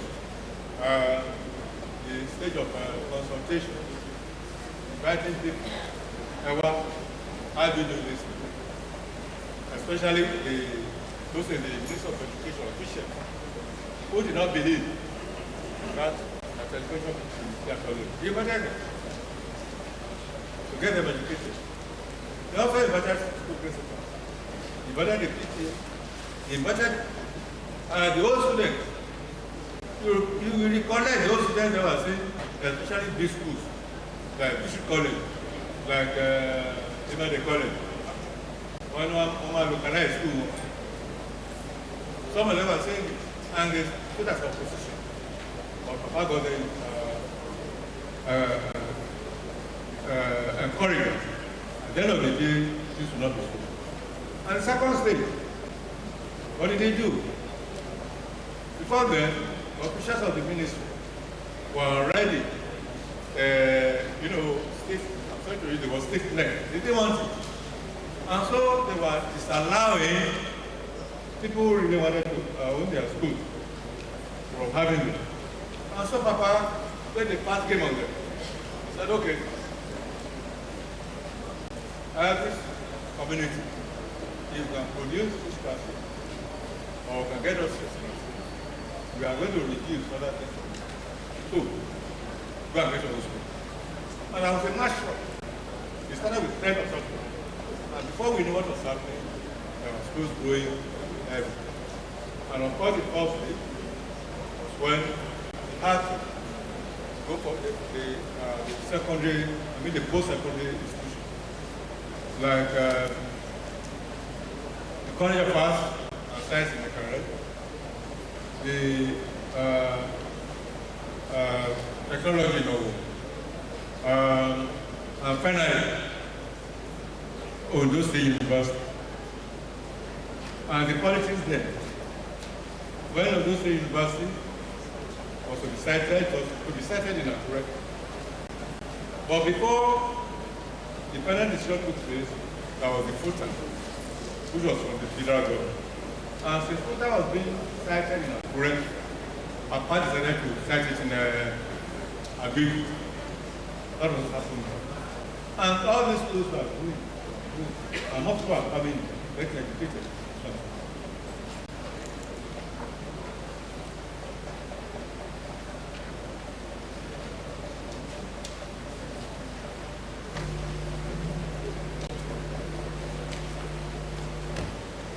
Well, I think it is because I'm told the organizers are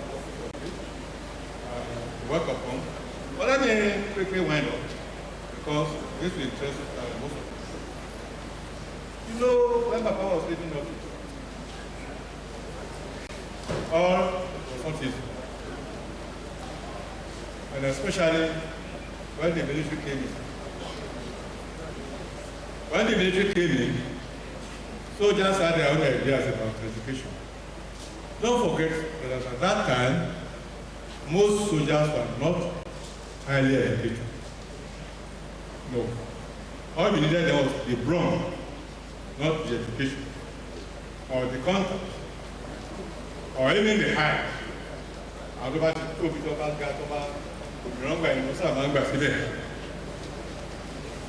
So, when Papa left office, the military government that came, they don't like free education at all. Gbogbo wàhálà tí bàbá yẹn ti ṣe láti kọ́ sọ̀rọ̀ fún owó ní gbogbo ẹ̀. Wọ́n dàrú, wọ́n rẹ̀ ọ̀rẹ́dà pé kò sówó. And unfortunately, the federal government that had no interest in free education on the go, where some money could be got to assist, like the universal basic thing, were blocked. So, Papa was not happy. So that's why a successful scheme, checkmated by succeeding military revisionists and civilian apologists. Mr. Vice Chancellor, sir, ironically remarked the Ajasin. The scheme was phased out by our military successor, thus creating a major setback for the advancement of education in this country. The only excuse given for the reversal was lack of funds. And don't forget, Papa Ajasin never thought of lack of funds. He developed the will, got the money. Unfortunately, too, most of the civilian successors, except for Shifade Adekunle, are more or less the apologists of the scheme. That is it. But that notwithstanding, Ajasin has laid the trail, and his achievements are yet to be equal, let alone surpassed. And so, he has remained a benchmark to measure the performances of successful military or civilians. He remains true, next to Chief Adekunle, in using education to make the full man, and in totality, changing the lifestyle of the average Yoruba man in general, and on those state citizens in particular. In the history of free education in Nigeria, Ajasin remains the longest executive that is connected with free education. First was the free education at primary school level implemented in the Western region, made up of Lagos, Ogun, Oyo, Ondo, and Benue states. And secondly, the 4-year successful implementation of free education at all levels in Ondo State. He was thus able to leave behind a deep impact on education in the country. For instance, the Adekunle free education policy made education available and affordable, not only to millions of Nigerian children in primary schools, but also to thousands of Nigerians at the post-secondary and tertiary level within a very short time. These were Nigerians who might have been denied of this life opportunity. In like manner, during his tenure, the number of secondary schools rose from 251 to 501 within 3 years, and the enrollment from 149,000 to 304,000. By the time he left office, the initial enrollment of 360 students at the Polytechnic had risen to 1,000, while the initial intake of the College of Arts and Science in Kare, which was 1,500 plus, had risen to almost 2,000, and had risen, the population had risen to 3,000 at the end of the year. The very many akara and tomato young sellers, for instance, who were drafted back to school from the market, you regard them, to enjoy free education, whether they eventually meet it academically or not, will forever be grateful to Ajasin for opening their eyes to enjoy the benefits of it. In this process, he revolutionized education, made it for all, for sustained development and the betterment of humanity, breaking the barriers and shackles of the have not, and making them equal the way God did.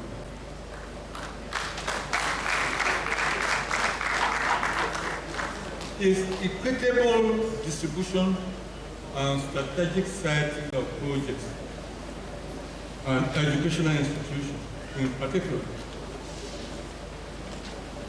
is what is needed to arrest nepotism and lack of inclusivity that are now a big concern in our politics. Why don't you clap?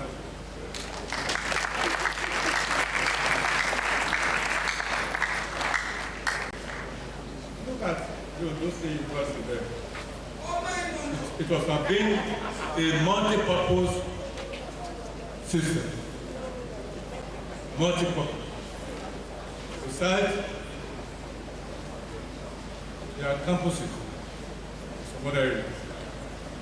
Not really campuses. Or look at the way, we've been talking about the industrial revolution, how it started, how it began. How is it going to Odo, how is it going to Ilaluji. I mentioned that oil industry, Odo, plywood, Ilaluji, cocoa, before ceramic. If we go to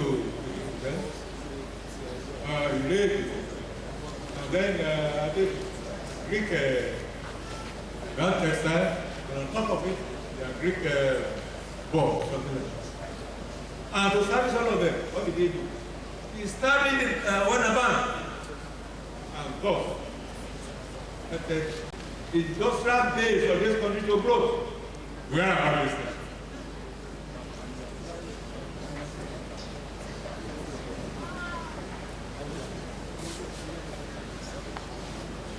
Is equitable distribution and strategic siting of projects and educational institutions in particular is what is needed to arrest nepotism and lack of inclusivity that are now a big concerning politics.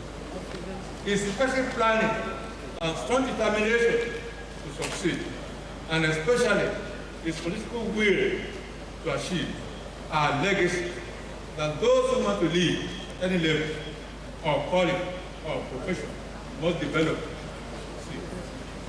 Yet, it was not only in the education industry that Ajasin based the trade. Mentioned his record in the industrial base. So I don't need to talk about it. So, whether the scheme was revamped or later implemented after the fact remains that it has been a sour point of reference for whoever has the opportunity to rule the state and fail to work. Ajasin blazed the great education trade. And the sing song will continue until there is a better up for the development of man. Today, respected ladies and gentlemen, we are here to celebrate the fruits of such landmark achievements. Today, we start the Silver Jubilee celebration of this university named after him. As we do this, let us remember to appreciate the political sagacity and the foresight of late government Chief Adekunle. Remember, behind this came the scene backing of the elder or the party in power then. Chief R.A. Fashion, we are chairman, and MPG secretary. And the unflinching support of Ondo State House of Assembly, led by Right Honorable Ayo Agbomishe. They did a lot to make sure that that university came into existence. The Adekunle University is a byproduct of Ajasin's personal initiative. However, the story of how the Ondo State University metamorphosed into Adekunle University and the British State University, respectively, is for another day. You remember that I was away how this came to be. Ladies and gentlemen, we are holding an international conference on a personality associated with free education for sustained development. Ironically, the conference is coming at a time when funding education is undergoing a big challenge, and when the unemployment of the product has become a big problem. We therefore, amongst other things, expect from the conference concrete and challenging recommendations as a way forward to solving the problem. Mr. Vice Chancellor, sir, once again, thank you for inviting me to join your celebration and in the delegation. Our royal fathers, especially ladies and gentlemen, no doubt we have one way or the other benefited from the free education of Chief Michael Adekunle. I appreciate you all for coming on this. Thank you.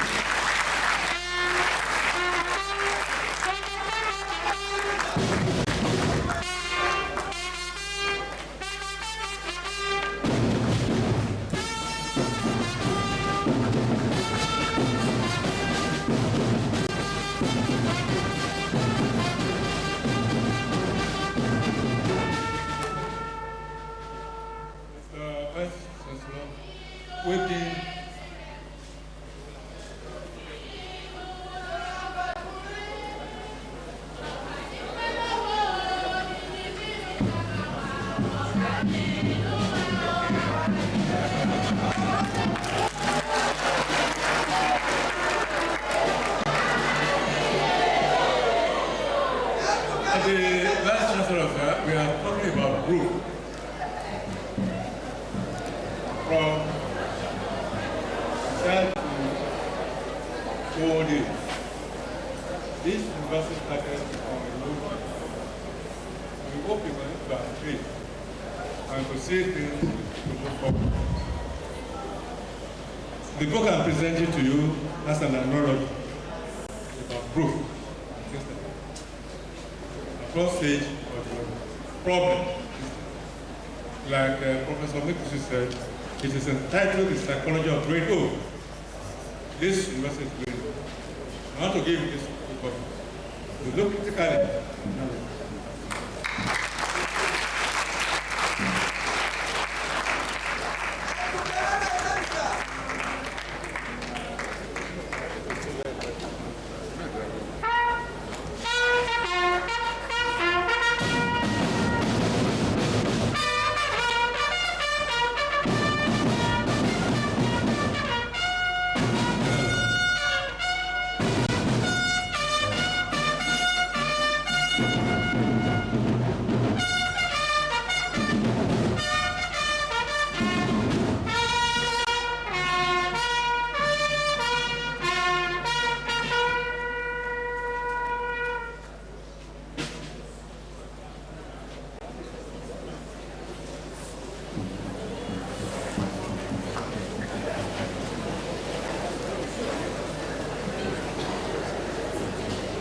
Shall we please celebrate with our local province again?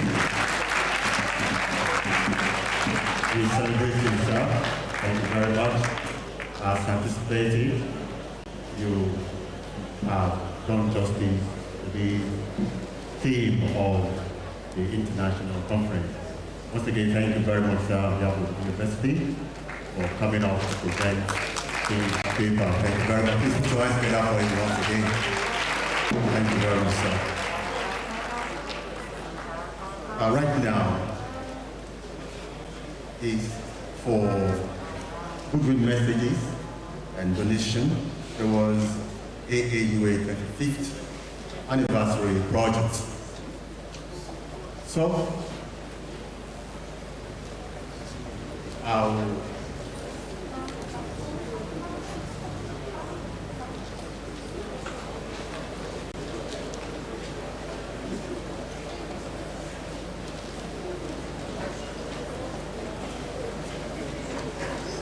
again, I want to say that we are right now at a session where we are inviting for goodwill messages and donations towards AAUA's 5th anniversary project.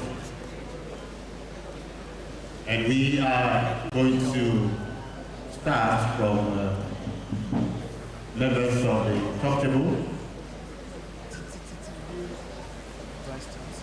Goodwill messages and donations towards the 25th anniversary project. We are starting from the top table here. Inviting, they want to mention it, voluntarily inviting members of the top table to respond to this.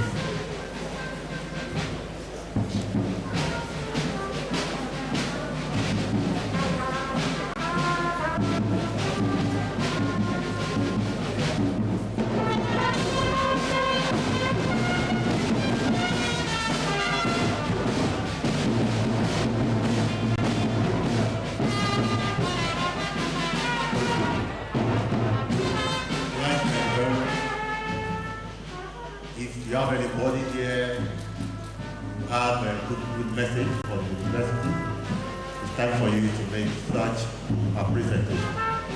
If you have a good message, either in the audience or the top table, okay, sir. Very much. It's not about agency.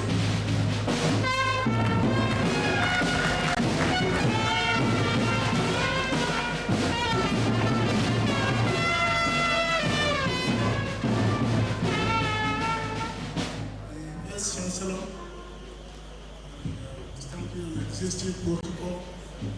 I thank God today. I'm very happy that I'm alive to see what has become of this university after 25 years. 25 years ago, my very good friend and I, we led people from what we call Egypt to Canaan land, from Adekunle to this people. We sacrificed everything, including our own blood, to make sure that this university is relocated from Adekunle to here. All we have done is a matter of history, and some of us are trying to put it in a book form, and maybe soon we'll start reading about it. It is unfortunate that my leader, with whom we stood for the project, has gone to glory. May his soul rest in peace. I thank those of you all who have contributed fervently to the building of this university and making it become the signature of all hands and a pride to all of us, especially to God and to humanity. I'm also happy that you are celebrating, or you are starting the celebration with an international conference in deference to our indomitable Baba, Adekunle Ajasin. Personally, I worked with Baba as what we used to call Kuku teacher in those days. I was a teacher, auxiliary teacher in the secondary school. When I went to his office for an interview for a teaching appointment, he saw me probably because of my age. He said, "Young man, you are intelligent, but there are some young girls in this school." I laughed. He said, "Well, okay, I will appoint you, but I'm going to tell you." He said, "Go and bring your luggage. From henceforth, you start living with me in my home personal house." So, three of us, Okebusi of blessed memory, and Abayewa, who also rose to become an associate professor before we went to glory. We were living with Baba in his house. But we learned a lot of things from Baba. One thing was that of punctuality. By 7 o'clock, we must all be ready. Once Baba would be ready, he had a station wagon 404 car. We always sit at the back of the 404. And we always take food to Mama at Igorokola. So there's no way you will not be ready before Baba. So that taught us the issue of punctuality. Also, today, I'm not a club person. I don't always go out in the night because of what I get from Baba. There's no way you will get into Baba's house and say you are coming in from anywhere outside 7 p.m. So we also learned that. And also one important thing is that the name of Baba was magical. When we were preparing, planning for the university, I was the secretary to the operations committee, led by late Professor Adekunle. As soon as people got to know that the university was going to be settled in Abuja, people started to different communities. They started complaining. But at the point when they heard that the university was going to name after Baba Ajasin, that became a weapon. Every time any one of them complained, we say, "Okay, you want to fight Baba Ajasin?" And say, "No." And that was the magic that made many communities to accept the sighting of this university. So the name of Baba was magic. May his soul rest in perfect. Thank God that the legacy he left behind, people like Baba Arugofa, chairman of my board of trustees, is still alive to tell us much. Some of us too, who lived with Baba, also we still live to learn much, to tell others the story. We want to appreciate those who have served either in positions of vice chancellors, registrars, professors, teachers, students, and those who are still serving. We want to thank them for making sure that the university is growing in leaps and bounds. It is my prayer that history will record all of you correctly in Jesus' name. as for issue of donation, I'm a retiree. So I'm not in a position to announce what I'm going to contribute. Because if I contribute much, my vice chancellor and the government officials there will want to ask how I got that much money. I don't want the FCC and NCPC to go after me. Because I want to rest in peace when I go. But if I announce something little, that may also affect what others will contribute. Because they say, yeah, if this very stout man can contribute so little, why would I contribute though? Ladies and gentlemen, I thank you all. My vice chancellor, you are doing well. We have seen the sign that the students and teachers are quite before or behind you. May the whole God bless you. Thank you very much. Thank you very much. I'm sure you make invitation to the appropriate portal right now. The vice chancellor, sir. But permit me to also ask that if we have one or two people from the top table who want to make donations, especially want to come up here, please. Let's do so because of our time. Let's do so quickly because of our time.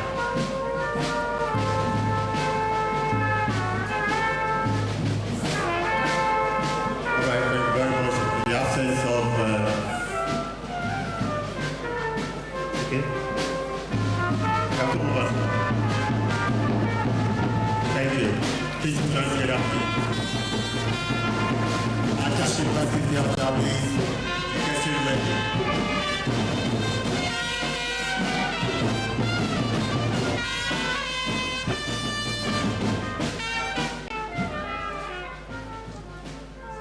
The chairman of today's occasion, my mentor, the speaker, Pastor Adekunle. I don't have much to say, but just to thank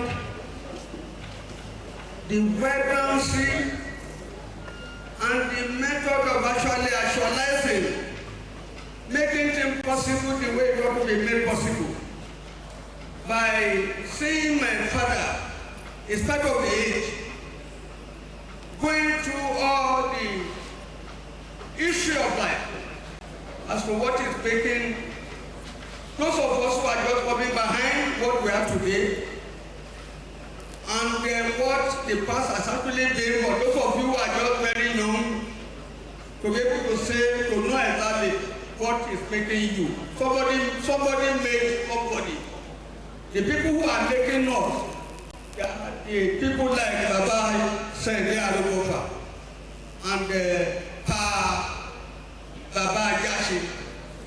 I know little of Baba Ajasin. As far as I am, I'm a small body. Maybe with big engine, I don't know. Baba Ajasin, I happen to enjoy some of his policy. When we're talking in terms of free education, I enjoyed it. Because I went to this free TTC, which we went through that time. And as of the time when I was in the university, Baba normally gave us 500 naira, which is our portion. As at that time, about 41 years ago, when I was at the University of Ife. And I thank God, it's not of the creativity and the creation of Baba Ajasin that actually brought about this university. Because as of the time when Baba Adekunle became the governor of Ondo State, I look at what Olaike did at Ire and what Ali did at Ekoma, and I think about it. I went into my courtroom to write a paper about creating a university at Abuja here, the domain and the home of Baba Adekunle. I went to show the paper to my father in Onokuko Bokaland, who told me, the paper you wrote will be thrown to the waste paper basket. Go and write the name of my chiefs into the paper so that people will look at you. As of the time when this university was voted, it was called Adekunle, it was called Ondo State University. It was after the demise of Baba that they say Baba have to be given a foreign name and title. And they made this name Adekunle Ajasin University. Thank you. And when it was made, I happened to be one of the people that joined the benefit of this university. I'm about to retire as a principal when I came here to read law. I happened to be one of the second set of the law students in this school. And today, as a matter of fact, all over the world, I don't know of any place you will talk of people who are making it. I was reading in my set, 7 teachers, 7 lecturers from this university. They were known to be the best scientists in the world. Thank you, sir. And then, if that is the case, for 3-4 years, Adekunle Ajasin University students, we are living in the law school. It shows that a very big man will continue to be creating big things. Baba Adekunle Ajasin, you have a father, sir. He's a very big father. He will continue to be there, and I know he's there for us. Thank you very much, sir. Ladies and gentlemen, I'm about to be shut up, and I'm about to be shut out. When they said goodwill with donation, it would have made my message not to be messageable. But I have to say something about this, that I'm proud of this. In this year, I'm very proud of you. We know the academy, and those of us who are there, I finished from the year 2006. When I'm about to retire as a principal, I came back to the law. God Almighty will continue to enlarge your post and continue to be big. And, sir, education is our priority. It's what we believe too much in the western part of Nigeria. And our children of nowadays, they don't learn. They don't want to learn about reading any longer. When they go through their telephone, whatever they want to write, they believe they can write it. They Google it. Another thing has come now, called AI. AI, they will only type it, what is so thing, and the other will be given. And they will copy it like that. It doesn't give room for intelligence. I want people to read. And the way we read, people to read. God will be with us. I wish you well. Thank you very much. Thank you so much. Because of the time, we will simply now. We want to use the next 5 minutes to relax and dance. That's why we're calling on Ajasin Pastor here for the presentation. 5 minutes.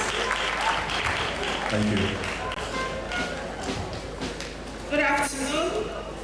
The Governor of Ondo State, Honorable Lucky Orimiso Ayedasiwa, ably represented by the Special Advisor to the Governor on Education, Dr. Mrs. Ilawole, permit me, sir, to stand on the existing protocol. My name is Abiola Abdulmati. We are from Ajasin University, and today the excerpt we are here to present revolves around the life, time, and philosophy of Michael Adekunle Ajasin. It is an excerpt from a drama workshop play that we are working on, and that will come out soon. The Ajasins, please be informed. Thank you.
Action.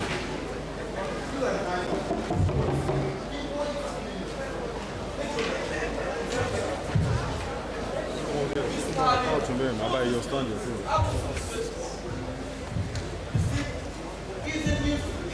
It's all about me, just last week. You see, it's one of those less privileged students who, after their primary education, are unable to follow to secondary school.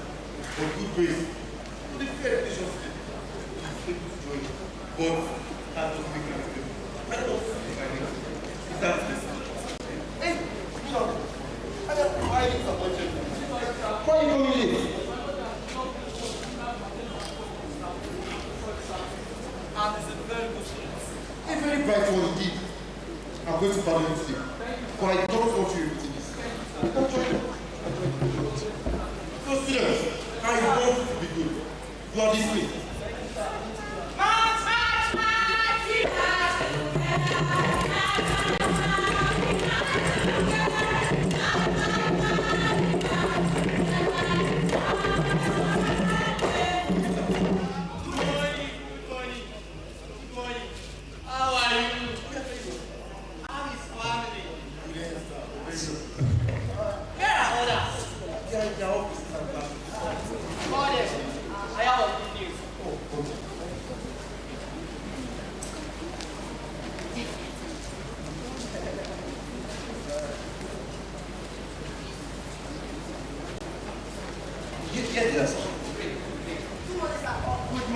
Good morning. You are welcome. You see, as you all know, for the past few months now, we have been working to initiate an aggressive staff development program. And I am glad to inform you that it has come to fruition. Yes. You see, many of you here have been selected to embark on further training at the University College, Ibadan. Congratulations. Vice Principal, yes, sir. Please read out the names of those that are selected. Yes, sir. Mr. Adeyemi Bekoyi. Thank you very much. Mr. Adeolu Adeyemo. Thank you, sir. Mr. Abiodun Olatunde. Oh, that's me. Thank you so much, sir. We shall see you later. And Mrs. Adetutu Ilomade. Hey! Thank you so much, sir. And many others. Thank you, Principal. We are so excited, and we promise never to disappoint as we embark on this academic journey. Thank you so much, sir. We appreciate you for your kindness. God bless you, sir. You are welcome.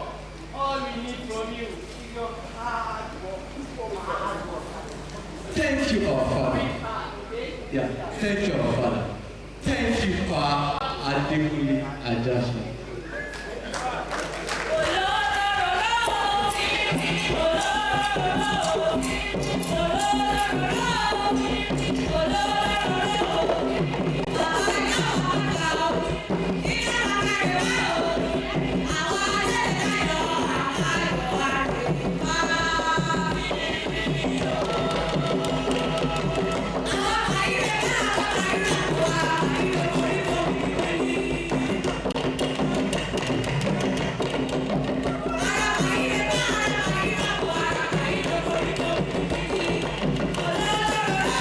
Thank you.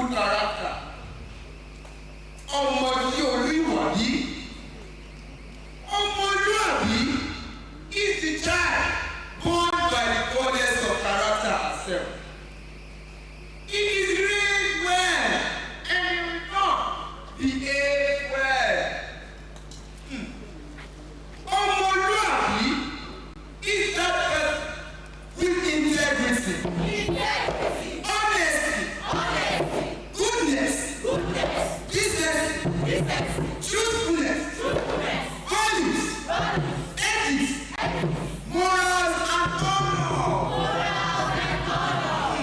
Omoriwa is blessed with a good name, and a good name is better than silver and gold. So did I just describe you, my friend? I ask again, did I just describe you, my friend? That disease, it is always easier said than done. Everyone claiming to be Omoluabi, but is it really true? Well, I will leave you to your conscience. But I do know of one Omoluabi. His name is Michael Adekunle Ajasin. Just as you have seen his life as an educationist, now I am about to show you his life as a politician.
You see, this is our land.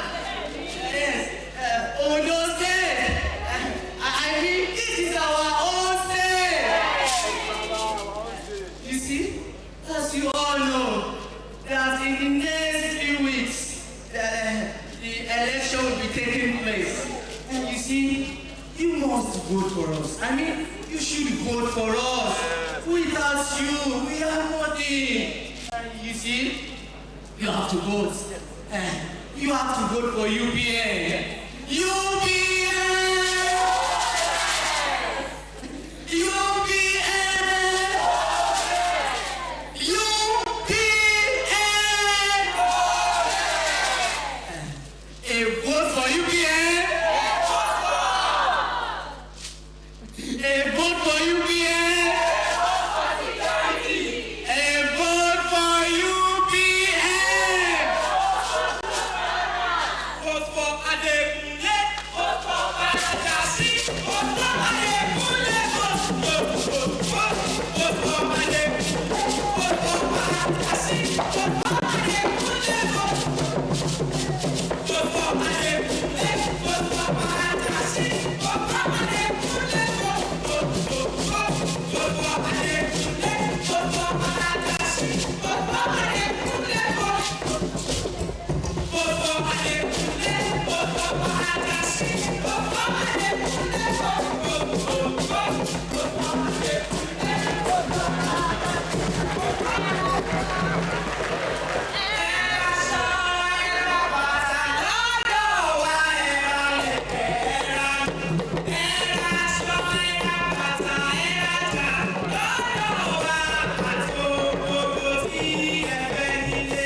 Oh,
principal, everyone enjoyed his good deeds.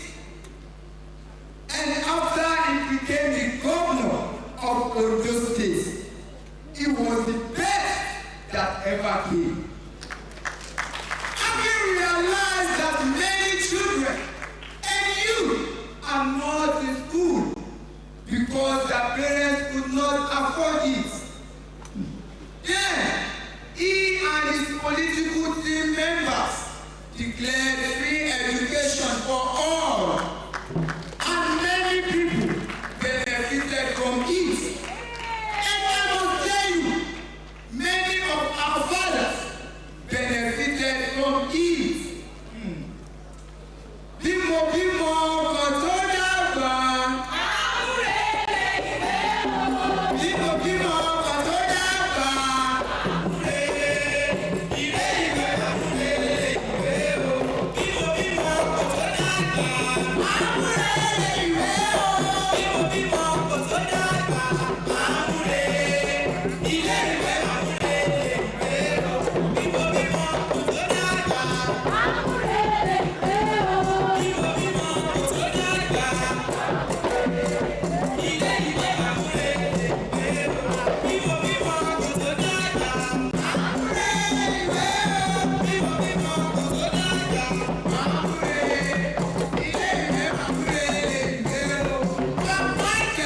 Adekunle Ajasin was an upright, reliable, and trustworthy man. He was a plain man with a good name, and his good name made him to escape gruesome death at Ilefe. Instead of death, the Tsar requested for Oshuka, and they said, Oshukada, Oshukada, Oshukada, Oshukada, Oshukada, Oshukada, Evan Oshuka, Oshukada, Oshukada, Oshukada, Evan Adeba, Oshukada, Oshukada.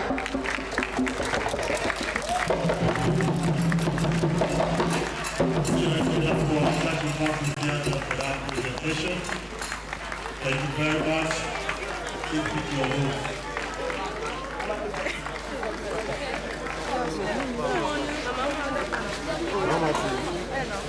All right. Echo.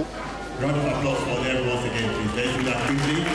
And we'll move to the next item now. Before we do that, let me invite for presentation Chief Tokunbo Ajasin, to be followed by the former Vice Chancellor, Professor Kenneth.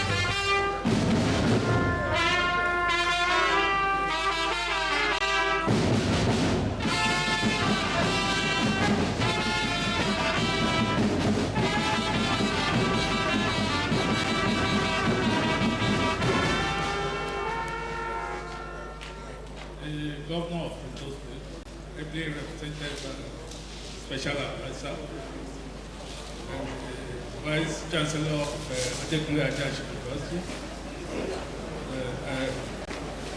I want to stand on the existing protocols. Ladies and gentlemen, I'm the chairman of Ajasin Foundation, and just lately, we've been discussing the restructuring of the foundation.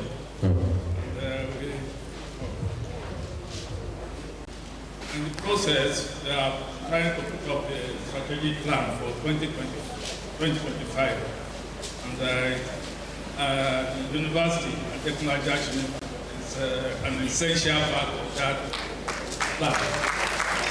So I don't want to inform this is a good place to announce it that next year, by the grace of God, within our plan, we are setting up an endowment fund for the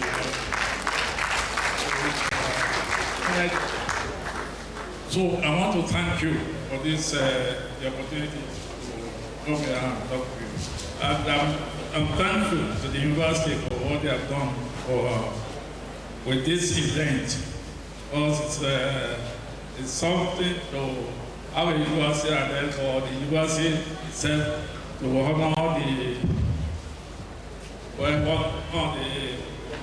the person whose name bears the university, to honor him and have a situation where there's a first lecture, the first international lecture about him, and for us to be present here. I want to say a big thank you to the university, and I want to thank the students who just performed for us. And, but I say there's one thing I want to emphasize in terms of my father, and then also about the program of the action led by Chief Obafemi Awolowo. That the keynote speakers said something about that already, and it's and I'm so concerned as a person about this. That it said when Satan incorporates at least a sound mind and a sound body, and that's education and health. There's no reason why any government in this day and age cannot look at and say education is free for all its citizens. Education, and then they be able to, if they are sick, go to the hospital and get free treatment. It's a thing that what I've always dreamed of, that the day will come when we'll be able to do that. Because when I find people who are sick and they can't go to the hospital because they don't have money, it's unthinkable. And when we have people who can take care of them, and I believe that this is to be one of the foremost things. And I'm happy that one of the foremost, the four cardinal points of the UPA, education and health. And they go together. You can't separate them. Once you have education, if you don't have health, you can't even perform. So when you have a sound mind and a sound body, then all will be well. Thank you very much.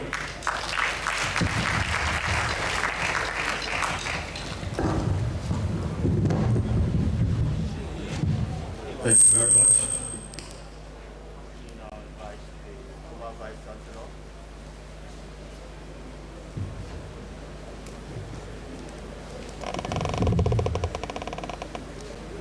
No.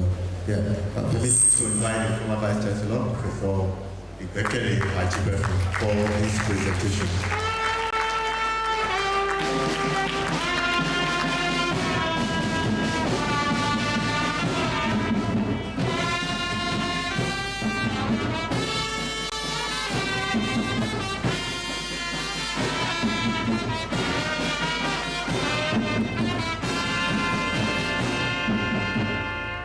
Thank you very much. The representative of the governor of Ondo State, Dr. Ilawale, the key presenter today, the keynote presenter, past Sele Arugofa, the Vice Chancellor of this great university, Professor Lubenga Ege, the Ajasin dynasty, represented by Chief Mrs. Anifosi, Chief Tukumbo, our highly revered Omowa, and other members of the top table. Ladies and gentlemen, please permit me to stand on the well-established protocol. It gives me great pleasure to be here today to be part of this program. I left here about 5 years ago, and when I received this invitation, I was highly excited. I said I would come. Although I already had another very important assignment in Futa today, the same time, but I said I will come to AUA. Yes, one of the reasons is that AUA is getting better and better every day. So I'm highly to always be associated with this great university. And I want to congratulate the Vice Chancellor, Professor Ige, for taking AUA higher and higher. We just listened to some of the presentations here that our professors here, 7 of them, they were ranked among the 2 top percent of top scientists in the whole world. This is not a small achievement. It is a great thing. I want to congratulate the entire university for doing this, and I believe the university has the potential. We have just seen little of them. I believe more and more will still come in the years to come. And the Ajasin choir, the Adekunle choir, it was so small. It was a small unit when I left here 5 years ago. But everyone was excited with their performance today. And Ajasin Varsity Theatre, we have seen the fantastic performance there also. These are great things that are happening in this university. I'm happy with this. There are so many other things that are happening that makes one to be happy. And this Founders Day lecture, it is a tradition of this university. And I want to thank the Vice Chancellor for keeping that tradition. Yes, we have to hold this lecture to know where we are coming from and to also think of where we are going. And the lecturer of today, Pastor Adekunle, have said so many things that we have never heard before nor read before. At least I have some of these things that I have for the first time. We want to thank you, sir. At your age, if you can still stand here for 1 hour plus to give lecture, it is a great thing. We pray that God will continue to keep you for us, sir. Well, I will not speak much, but I want to thank the university for inviting me to be part of this program. And I also want to thank the university workers and the students for supporting the management to move to this level.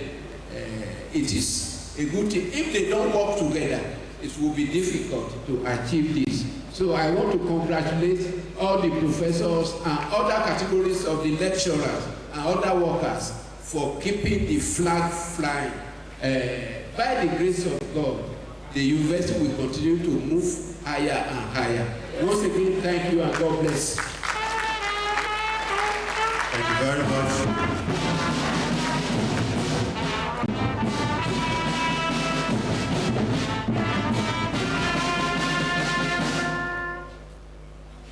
The former Vice Chancellor didn't want to make the pronunciation of what relates to the university, and I know he's going to do that in due time. Thank you very much. Right now, we want to pause here while I invite members of the top table for a quick photograph outside. Then after that, we converge here to continue this program. But before then, I want to invite the registrar, Chief Administrative Officer of the university, Mr. Adekunle, FCAI, JP, for the vote of time.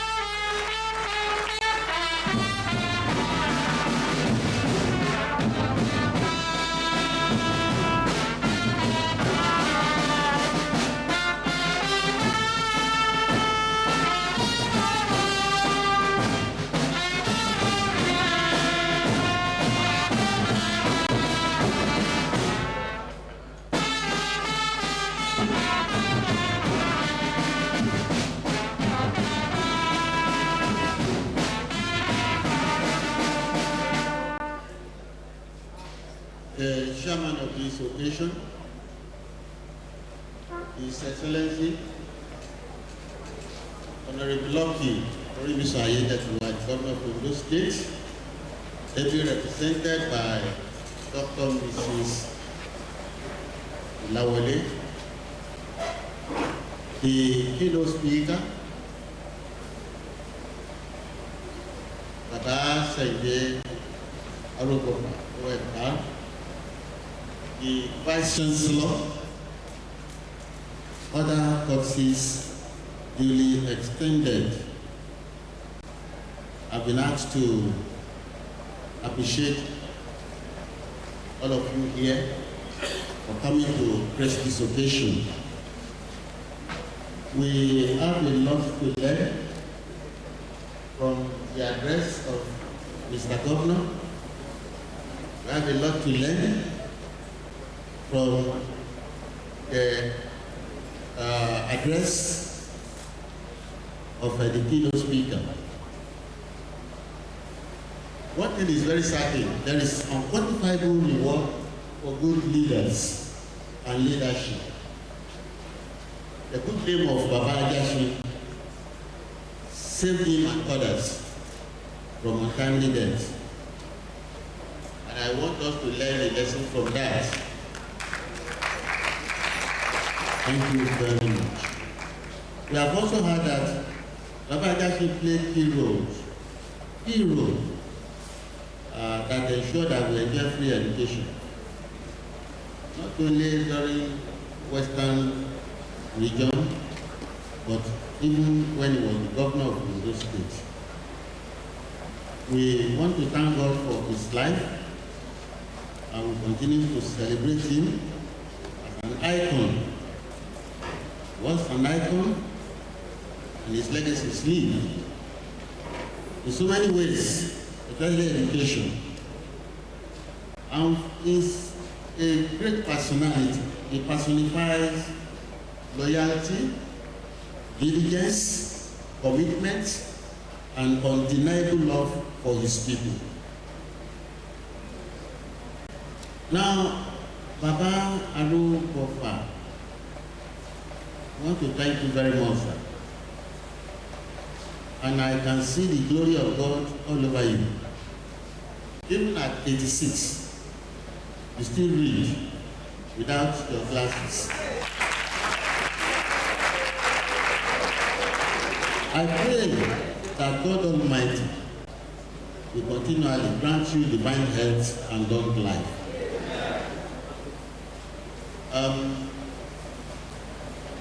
This is the first international conference of Baba Michael Adekunle Ajasin. We have reflected through the keynote address and other speakers what Baba stood for.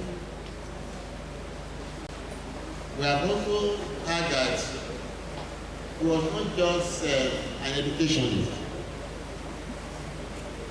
He established industries. He brought the industrial revolution to Ondo State at the time he was the governor of Ondo State. So having said that, I want to very sincerely once again appreciate the governor who is represented by Dr. Mrs. Lawumi J. Lawale. I want to appreciate the representative of the Commissioner for Education, Mrs. Victoria Bakari. We appreciate once again the keynote speaker, Baba Saidi Arukofa, OFR. Thank you for coming to deliver the keynote address. On behalf of the Vice Chancellor and the entire university community, I want to appreciate His Excellency, Ambassador Colonel Ronald Omowa, who was at the time a member of the Governing Council of Ondo State, of Adekunle Ajasin University. I want to appreciate His Excellency, Mrs. Kemi London. Thank you, ma, for coming. Let me go to the family of Baba Ajasin. That is what we call him in our work. The family is represented by Mrs. Jumoke Adifowoshe. We thank you so much, Mommy, for coming. And his elder brother is here, Chief Kukumbo Ajasin. Thank you, sir, for coming. I appreciate all of you. I also like to thank the former Vice Chancellor of this university, Professor Amos Beteli Ajibe. Thank you, sir, for coming. The three employees, I want to thank you so much. All the traditional rulers here present, Ajasin, we appreciate all of you. We appreciate members of the university management. Thank you so much for your cooperation with the Vice Chancellor. I appreciate all our professors, all the deans, all the directors, HODs, the entire staff of the university. We appreciate all of you. Great Nigerian students, we appreciate you. The good Lord bless you. Gentlemen of the press, distinguished ladies and gentlemen, once again, on behalf of the Vice Chancellor and the entire university community, we want to thank you for honoring this invitation to attend our first international conference on Chief Michael Adekunle Ajasin. Thank you for your patience. The good Lord bless you. Thank you very much.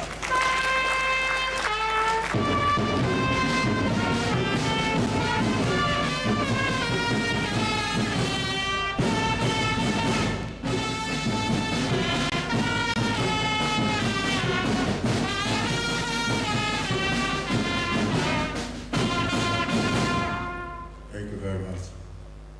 We will all remain in this auditorium while members of the top table will move out now for group photographs. Some of them will want to leave hereafter. Then we converge this auditorium again for the newspaper presenter to have a presentation for 10 minutes each. Thank you very much.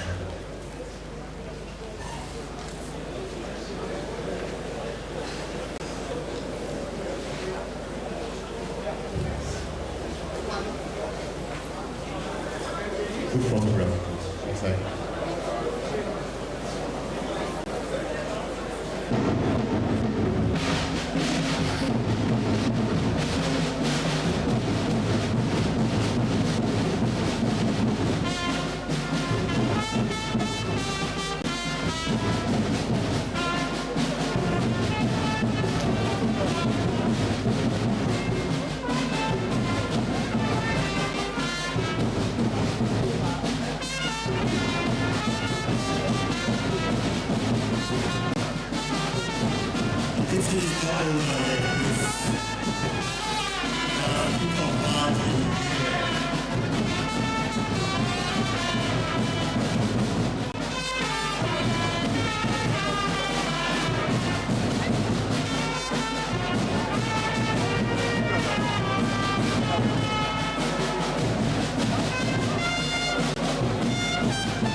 continuation of this international conference on Michael Adekunle Ajasin. Thank you very much. I was always a little bit on those things. The theme for the conference, education, politics, the nation building, a reflection on the life and philosophy of Michael Adekunle Ajasin. Let me invite my first lead paper presenter, and that is Professor Victor Edo, Department of History and International Studies, University of Ghana. This is my for here, the presentation for 10 minutes. Thank you, Paul.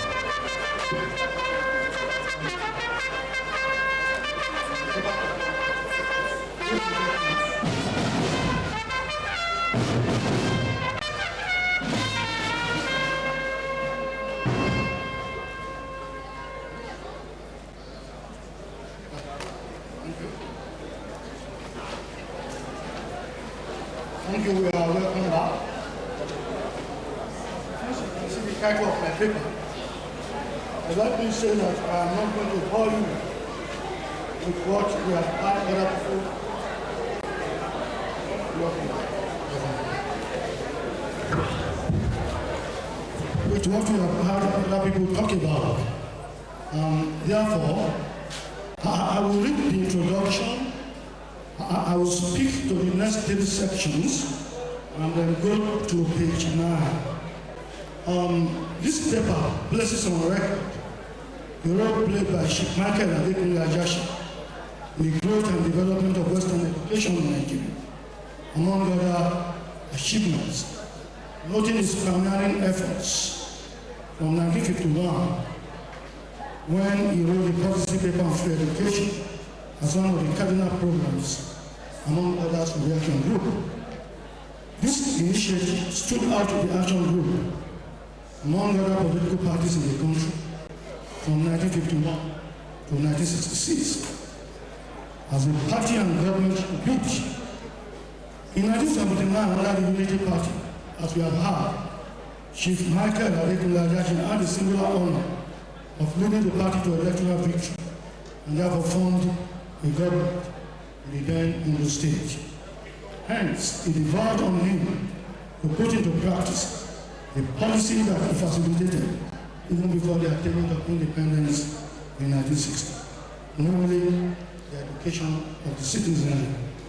However, it is worth noting that the foundations of Western education had earlier been laid by the Christian missionaries and the colonial rulers.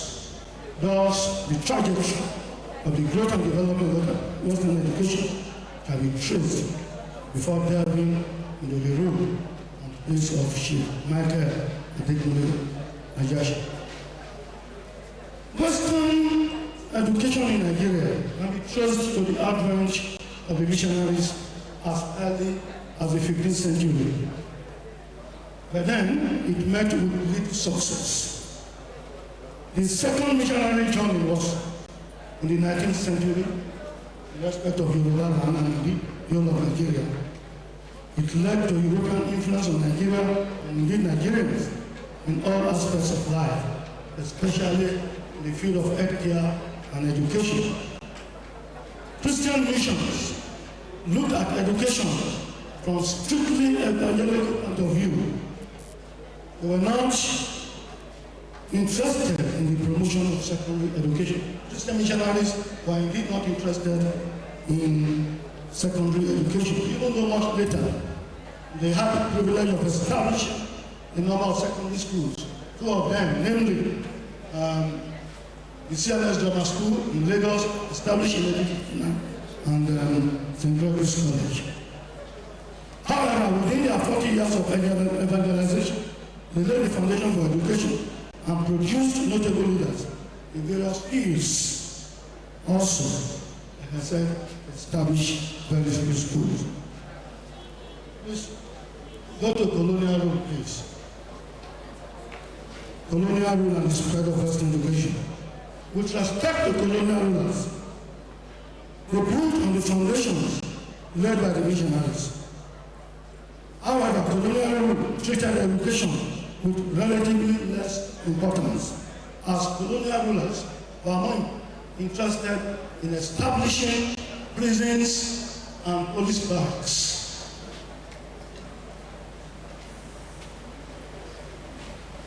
This was not limited to Western Nigeria, indeed throughout Nigeria. They achieved less than the missionaries. They were more concerned with the growing needs of clerks and technicians. Colonial rule was more interested in making education serve the administration by indoctrinating the people to be obedient to the rulers, namely to the colonial masters. Indeed, they paid lip service to higher education. And as it happened, it was not until 1932 that the first higher education, highest college in this country, the Yaba Higher College, was established. And in 1948, University College in Ibadan. The third section, having to do with the action group and the introduction of free education, has been much spoken about by Pa Arugaba, and therefore we need not bore ourselves about that. Let's therefore move straight to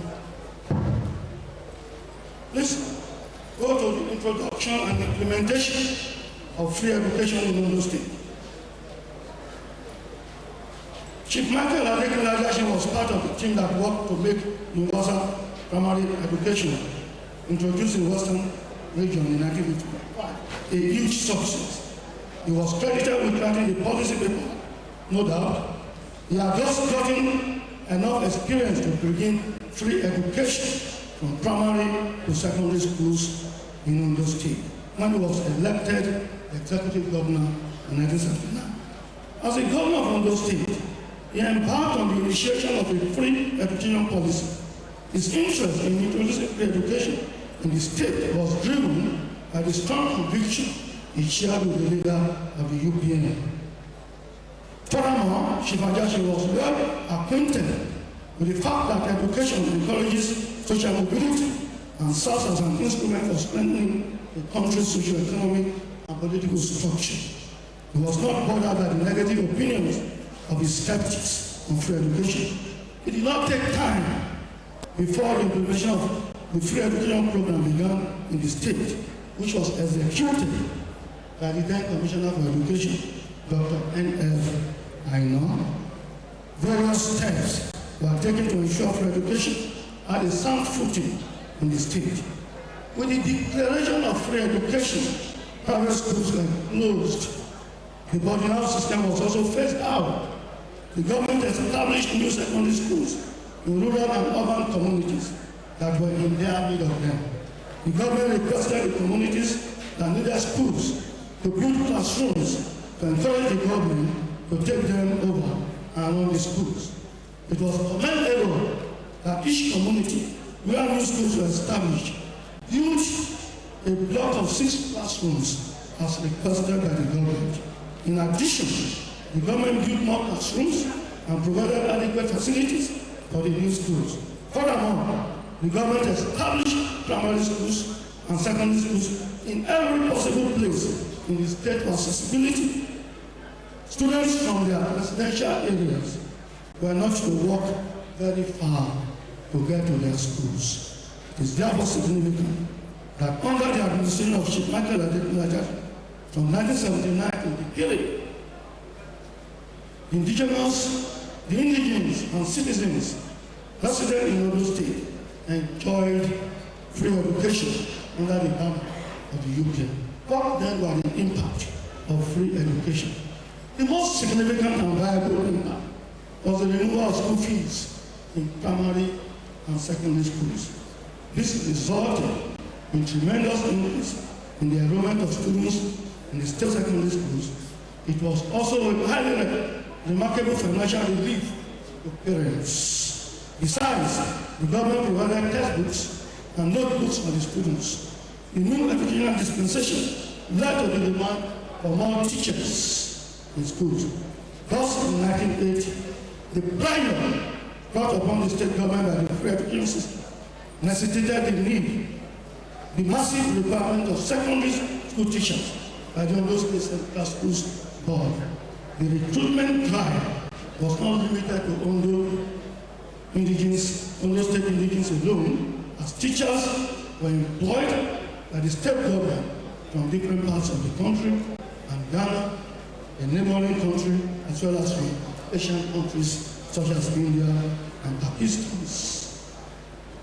The free education policy left the responsibility of bearing the educational expenses of the secondary schools on the state, which gave grants to schools for purchasing and maintenance of future furniture, buildings, instructional materials, and so on.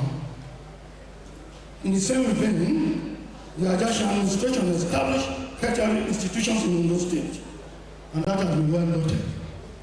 First, the advanced level school at Adekunle, and later the Polytechnic of, which had indeed been created by the initial military government, but opened by Chief Ajasin, and much later, where we are now, the Ondo State University, which later became Adekunle Ajasin University. If I said that, I'm just trying to say that the university moved from Ado to this place. Let me just go straight to conclusion because of our time. From the aforementioned, there's therefore no doubt that during Chief Ajasin's tenure, he achieved a lot for Ondo State, especially in the area in the field of education. But beyond the issue of education, Chief Ajasin also laid the blueprint for the socio-economic development of Ondo State. That, and I think this to be noted, that administrators after him put together. It's unfortunate that the representative of the governor is gone, have not been able to equal. It is saddening that the legacies of the man have all dwindled.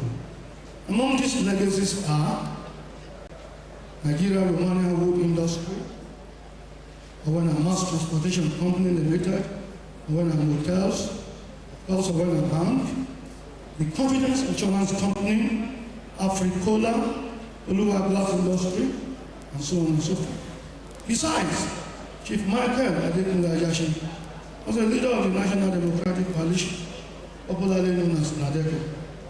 The coalition was formed to bring an end to the military government of General Sani Abacha to ensure the electoral mandate given to Moshood Ashimawa Abiola. In 1995, he was arrested by the military government of General Abacha, along with 39 other activists, for holding what the government referred to as an illegal political meeting. It is to the credit of Chief Adekunle Ajasin, another pro-democracy activist, that the current nascent democracy was put in place. One can only wish that it is sustained and the dividends of democracy are enjoyed by the citizens.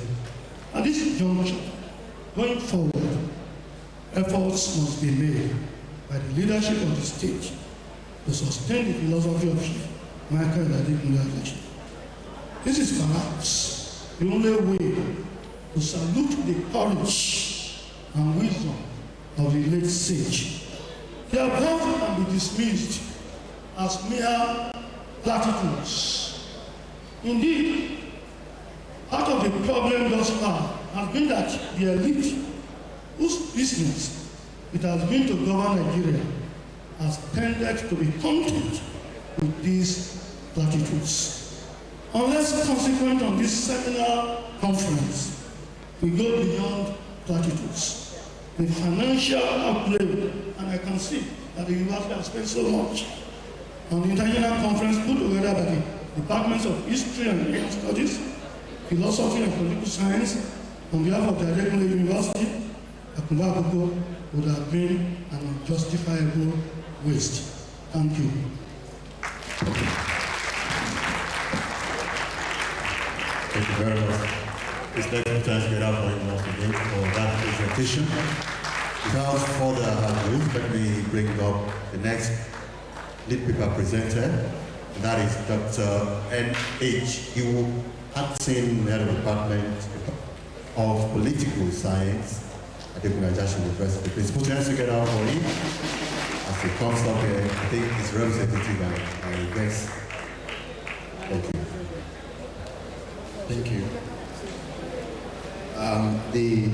Mr. Vice Chancellor, sir, distinguished professors here present, and distinguished colleagues, students, permits me to present this on behalf of my acting head, Dr. Ajasin, the acting head, Department of Political Science. Topic before us is, has it completely disappeared? Searching for politics and social capital in Nigeria.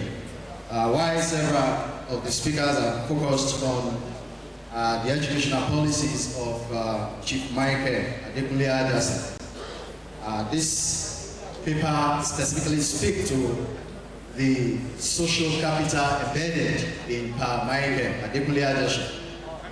The social capital in terms of trust, integrity that was embedded, and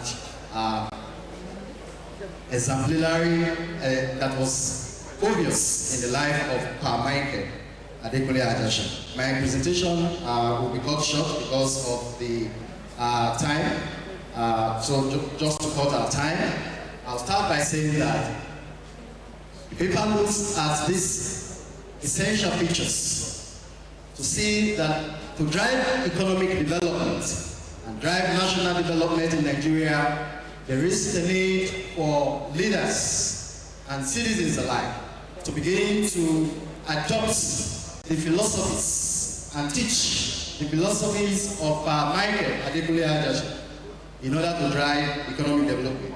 As an introduction, I will just say the revulsion of politics in contemporary Nigeria are obvious. Some politics should be completely erased, and leadership and governance should be transferred to God Almighty.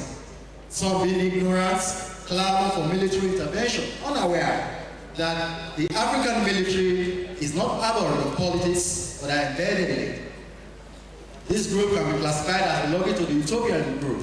The utopians are those who believe that everything must be perfect, as led by Thomas Hobbes, who talked about the utopian state, the perfect state.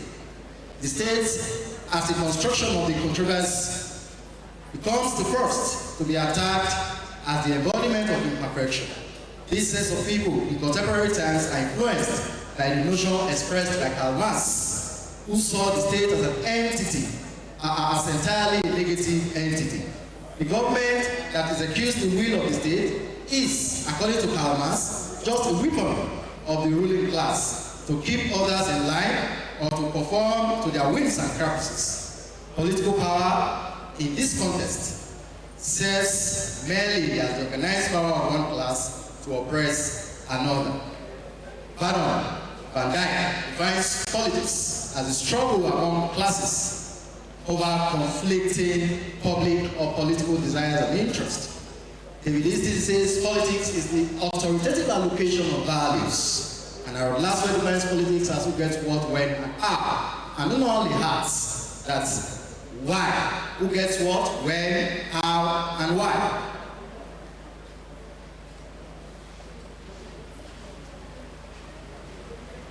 I will quickly just skip and say that there is a problem which is not obvious among many people today. Many are concerned about the desire to remove conflicts from politics. But there's a problem that is obviously missing, which raises more problems for governance. This problem is associated with the concept of democracy. Many people believe that material prosperity is rooted in democracy. That is, that it is only democracy, when democracy is in place, that national prosperity can be achieved. But this has been proven wrong by several scholars. For instance, Mike Moore observed that there is no connection. That the base is that there is no established direct causal effect between democracy and the wealth of nations and prosperity of nations. The same thing with Adekunle Robinson and his colleagues in 1996.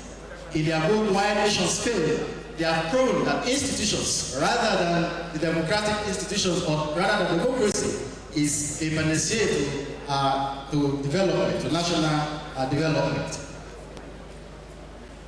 This paper therefore searches for social capital, in other words known as trusts, as trust that is disappearing, or perhaps as trust disappeared in Nigeria. That is the basic question that this paper wants to ask. The social capital known as trust, has it disappeared completely in Nigeria, or is it still there in the face of the weak institutional political leaders that can be trusted to keep promises and ensure effective utilization of common resources for all, can scarcely be found in Nigeria? The conception of social capital, I mean the phenomenon of social capital. In his article published by Rustin, John Dunn asked, he remarked that only very few modern philosophers consider trust between people as a central issue in the theoretical understanding of politics. Like a usual contract, social capital, both in practice and philosophy, builds on social contract theory as emulated or initiated by John Locke, who argues that the foundation of government is holding power in trust for the citizenry that consented to the government. Social capital, popularized by Robert D. Putnam in his work, argues that what makes democracy to work is the amount of social capital or trust in the society rather than natural resources. And so we can look at the Singaporean example, for instance, under Lee Kuan Yew. Lee Kuan Yew noted, with respect to Singapore, that Singapore moved from a third world country to a first world country without a single natural resources. While other countries were busy killing themselves over crude oil, over diamond, over gold, Singapore had no natural resources. But he claimed that what was in existence and what he prepared was this social capital, that of trust, that of integrity, and that of honesty. To ignore the relevance of social capital in politics in Nigeria is to pretend that we are not moved by the variations in terms of economic development and human capital development between different countries across the globe. This is because several studies have shown that countries with high level of social capital have attained higher level of development, such as in Denmark, in the Scandinavian countries, in Germany, in Norway, in Netherlands. Studies have shown quite emphatically that social capital were involved in the development of those countries. So this implies, what this implies therefore, is that with high level of social trust, the best of both worlds is possible. That is, economic prosperity goes together with a reasonable, well-functioning democracy and a comparatively fair distribution of resources. Consider that at the individual level, there are positive correlations between social trust and good things. The list is quite enormous. The individual is sure to benefit and enjoy good education, health, high income, high tolerance towards minorities, generosity, etc. Once there is social capital. Social capital is missing in Nigeria's development agenda. The question that emerges is whether there are still individuals found to be embodiments of virtue in Nigeria. If there are, can we identify them? At what level of politics is such virtuous people operate? In economic terms, can we find such scarce commodity in search of an individual who possesses social capital? Now we begin this session by categorically stating that I found an epitome of social capital in His Excellency late Chief Michael Adekunle Ajasin, the former governor of Ondo State, Nigeria, where I read his book, chapter 20 of his book, Memoirs and Memories, titled Our Lifestyle in Office. Though this book was published in 2003, the information about the lifestyle shows that the content of his book has not been given adequate attention. The chapter contains the life of Chief Michael Adekunle Ajasin, where he brought about the free education policy that has been much discussed here today. It is important to note that he stated that that policy was not a political statement, not in the present day where our politicians make such statements for political campaigns. And after such campaigns are over, to your thanks, O Israel, and these promises are not met. But Adekunle Ajasin made it known that the free education policy was not a mere political statement, and that was why that policy was able to survive the test of time. Adekunle Ajasin stated, and I quote, that as soon as I became governor, I summoned a meeting of all my top officials. At the meeting, I left no one in doubt about my intention and determination to run a clean administration, devoid of the ease of the past. I call these officials to mentally adjust their attitudes and orientations to the management of public affairs along the lines that I had outlined for the meeting. He also went on to state categorically clear that while he was about to take over the governorship in 1979, he had a few native attires with him. By the time he was leaving in 1983, he left with the same number of attires, with no addition and no subtraction. As a matter of fact, Adekunle Ajasin went to the government house with 2 cars. At the time he was living in 1983, he came back with none. That was the kind of selfless life that Adekunle Ajasin lived. And you can see the social capital that is embedded in this man. And so we can compare him with that missing word. We can compare Adekunle Ajasin with the likes of Sir Thomas Jefferson of the United States of America, who had the same qualities with Adekunle Ajasin. We can compare him with Lee Kuan Yew of Singapore. We can compare him with Gandhi of India. All of these men were great men who had this capital, this social capital in them, and were able to move development in their countries. And so the same thing with Adekunle Ajasin. Their security votes, where most governors are stealing today. Adekunle Ajasin never played into the politics of security votes. While he was collecting 10,000 naira, 160,000 naira per annum as security vote, he later would discover that his colleagues as governors were collecting up to the tune of 10 million naira annually for a security vote.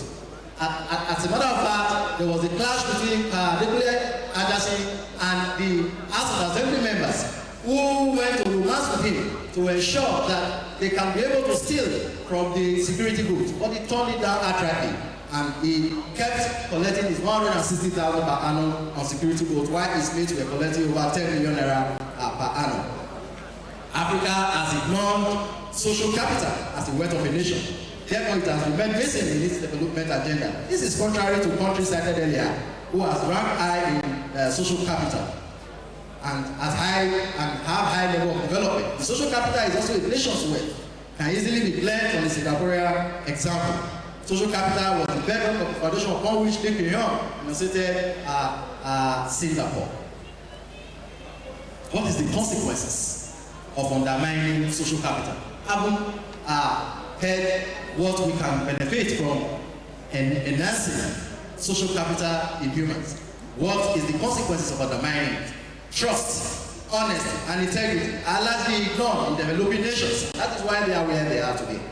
Though considered a personal attribute, the consequences create disparity between nations. Countries that draw from these individual attributes as national philosophy are up there on the scale of national development. And countries that ignore this social capital are traveling down while the escalator is going up. If we look at the life of, without being at risk as much as I want to avoid the risk of proof of evidence that social capital has been abandoned in Nigeria. At least the news magazine of May 2024 with the heading Yahaya Bello on the run. Details of this case with EFCC rule. The public is at this moment notified that Yahaya Bello, former governor of Kogi State, whose photograph appears above, is wanted by the Economic and Financial Crimes Commission in connection with an alleged case of money laundering to the tune of 80,246,489 naira 88 kobo in count 1. If there is a table on that work, if you could go there, you see all the 21 counts and the amount that this just one government. But the record serves as a proof of the data of social capital in Nigeria and Africa in general.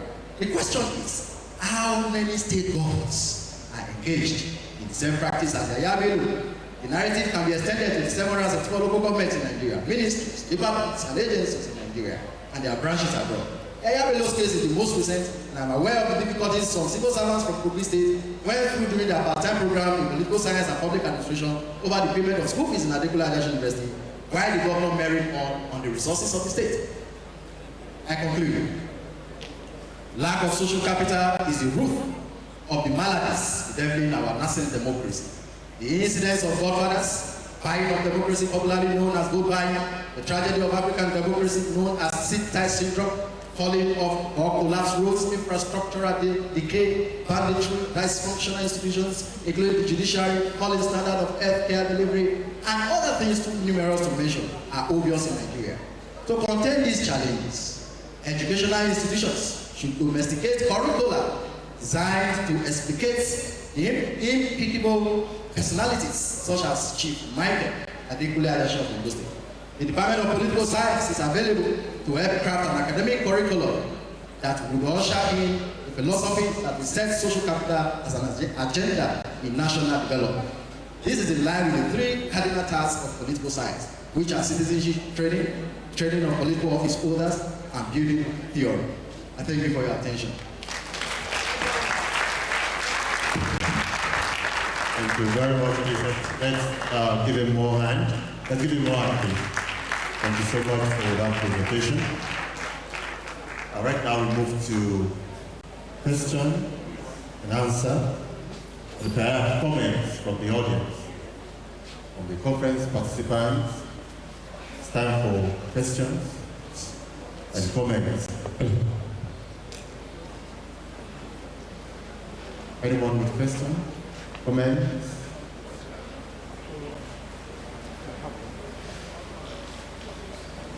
Okay. Council Musa.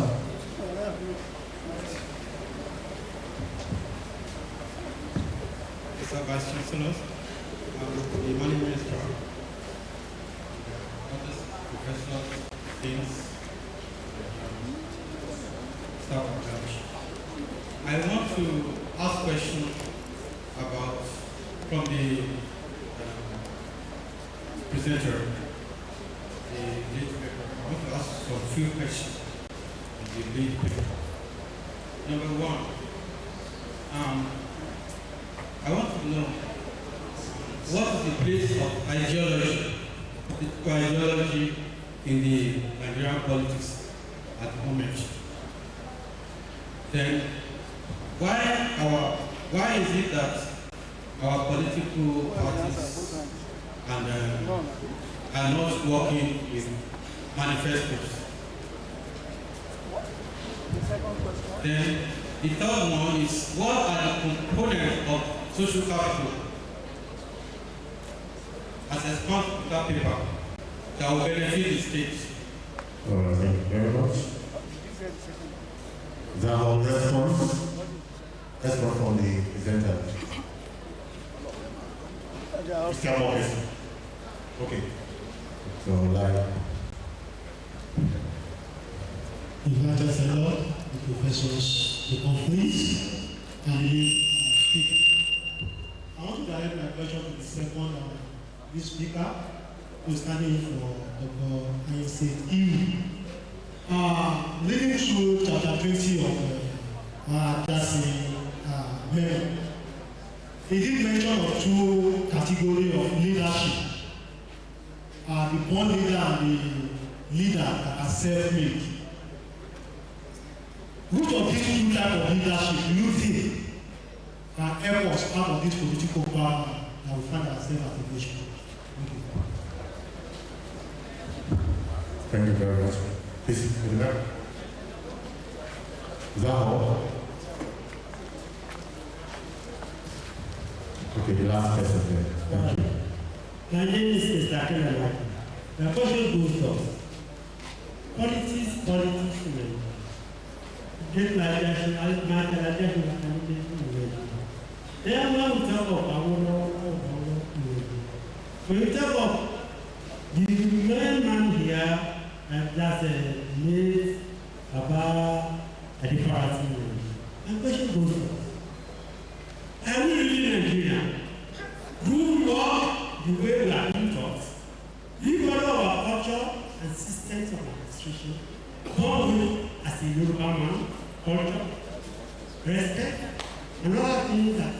tend to be attached to capital system of government, which is different between sociology and social democracy and capitalism. Why is Nigeria failing in this system of administration? Thank you. The microphone will find the presenters now for response.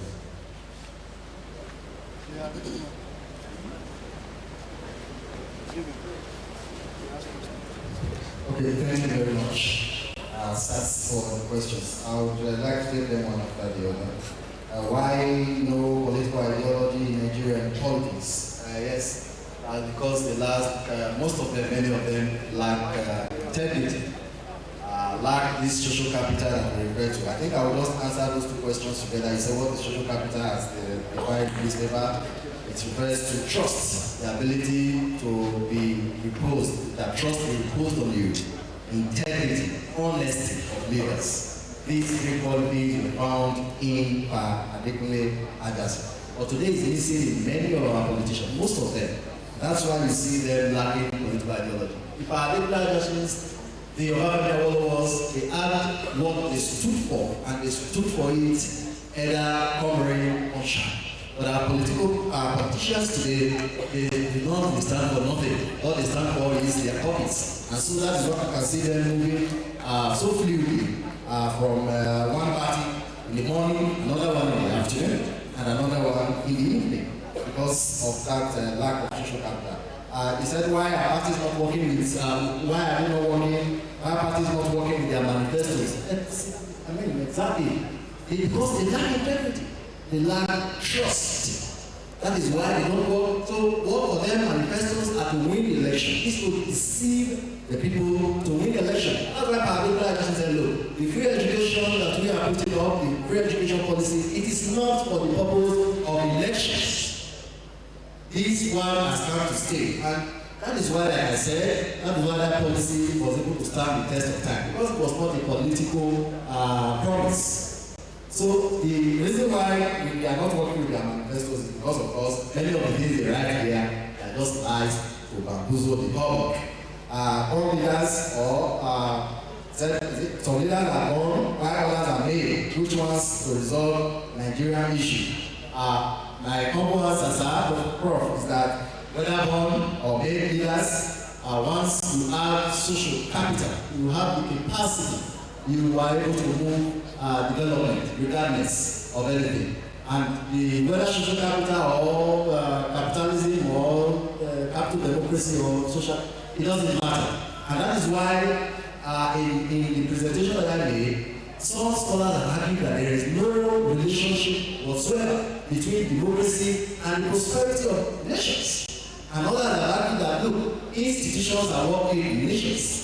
And so what matters most is the social capital. That is the focal point of this discussion on the paper. That social capital, when our leaders, even the citizens, have this social capital embedded there and practice it, believe it on a daily basis, then we will be able to resolve the problem of Nigeria. The likes of our Ajasin's philosophies of this social capital must be learned, must be taught in school, must be learned, and must be practiced. And so we can therefore solve the problem of the country. Thank you. Thank you very much. With respect to the last question, I think the answer is very simple. If I might summarize the question, why is Nigeria declining, isn't it? Why are we where we are? I think we are all responsible. And responsible because we find it difficult to tell the truth. We find it difficult to correct our children. Our children are misbehaving and we also expect them to continue to misbehave. And that we are weak everywhere. Even as teachers, what courage do we even have at times when we see our children, students cheating, or get them arrested, and send them to disciplinary committee? We lack courage. And therefore, we are not disciplined. And any society that is not disciplined, that society cannot grow. We know how to teach our children values. And because we don't do that, then the society will continue to decline. Therefore, we must change. We have said so much. Dr. Chief Adekunle Ajasin, how many of us have been placed in his shoes? How many of us can drive this kind of engines? That is it. I think the problem lies with all of us. Thank you. Thank you very much to all the newspaper presenters for today, tomorrow. The program continues. Before we go, let me invite the Vice Chancellor for his closing remarks. Mr. Vice Chancellor, sir.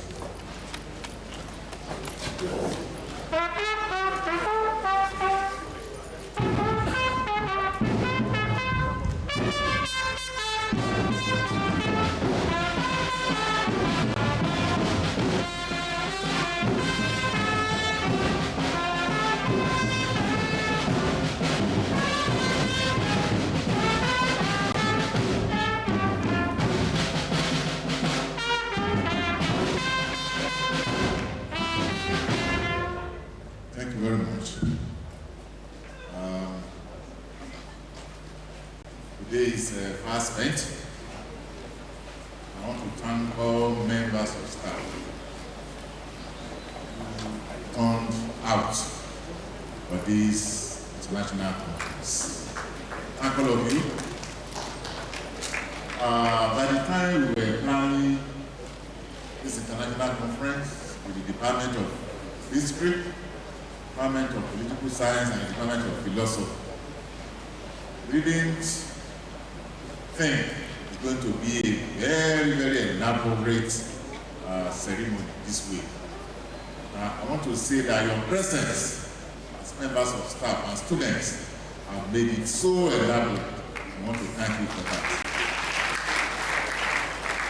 We can continue to talk about Chief Adekunle Ajasin. Everybody will have one thing or the other to say about him. That is because he was a selfless leader. Selfless. Whatever he did as governor was done because of the interest of the society, not personal interest. Very different from the politicians that we have nowadays. One of the speakers talked about the bursary, 500 naira in those days. How much was the school fees then? School fees, maybe 97 naira. School fees, 97 naira. He didn't give us 100 or 200. But 500, because he knew that students would need some other things. We buy books, we buy books, and so on and so forth. When I was in Winnipeg, I enjoyed it. 500 naira every year.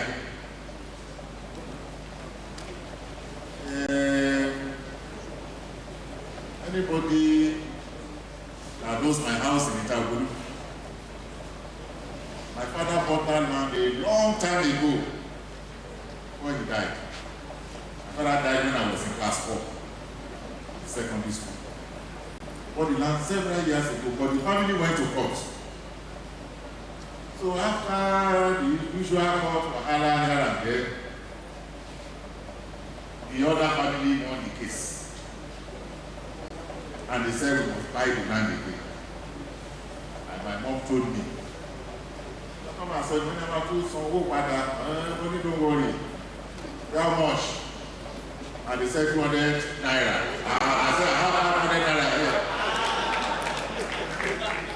So I gave the 200 naira to my mom. Went to the other family to pay. That's where our house in Itagulu is today.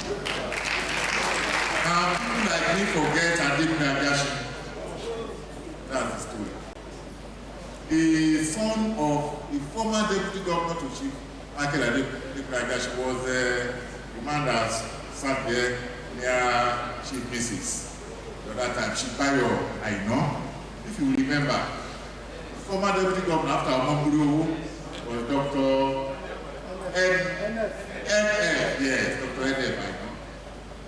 Dr. N.F. I know, son. was the one that sat leadership the other time. She came all the way from Ajasin, he was the former commissioner for finance, just to place this occasion. When he was going, he told me, he said there was something that people forgot. He said maybe they didn't know. He said when Baba Ajasin was governor, and he was giving us 500 naira in Nigeria. He was giving all of those states in studying abroad $1,000 at that time. He said he was a beneficiary. But many people don't know that. So I Ajasin that we want to thank those three departments: history, philosophy, political science. Great idea. And I want to thank all members of staff, all participants. I'm saying this because tomorrow I will not have the opportunity to say it. Our accreditation is on the 13th of November. And so I will be having meetings with all the departments and so on and so forth. I want to thank you. I'm happy that all our members of staff and students showed up to grace this occasion. I thank you all, and God bless you abundantly. Thank you.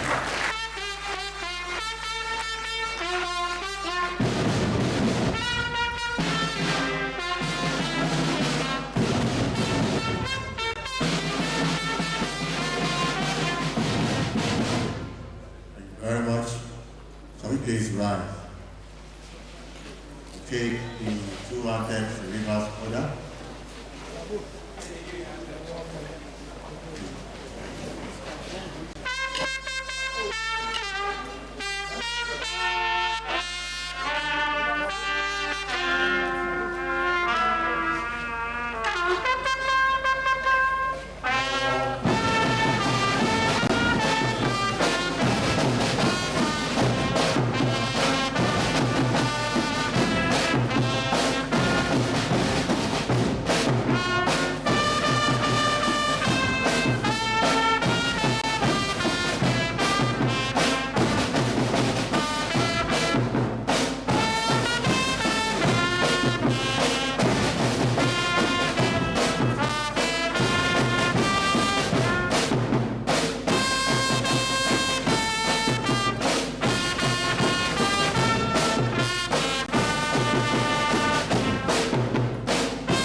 Ajasin, Fásitì.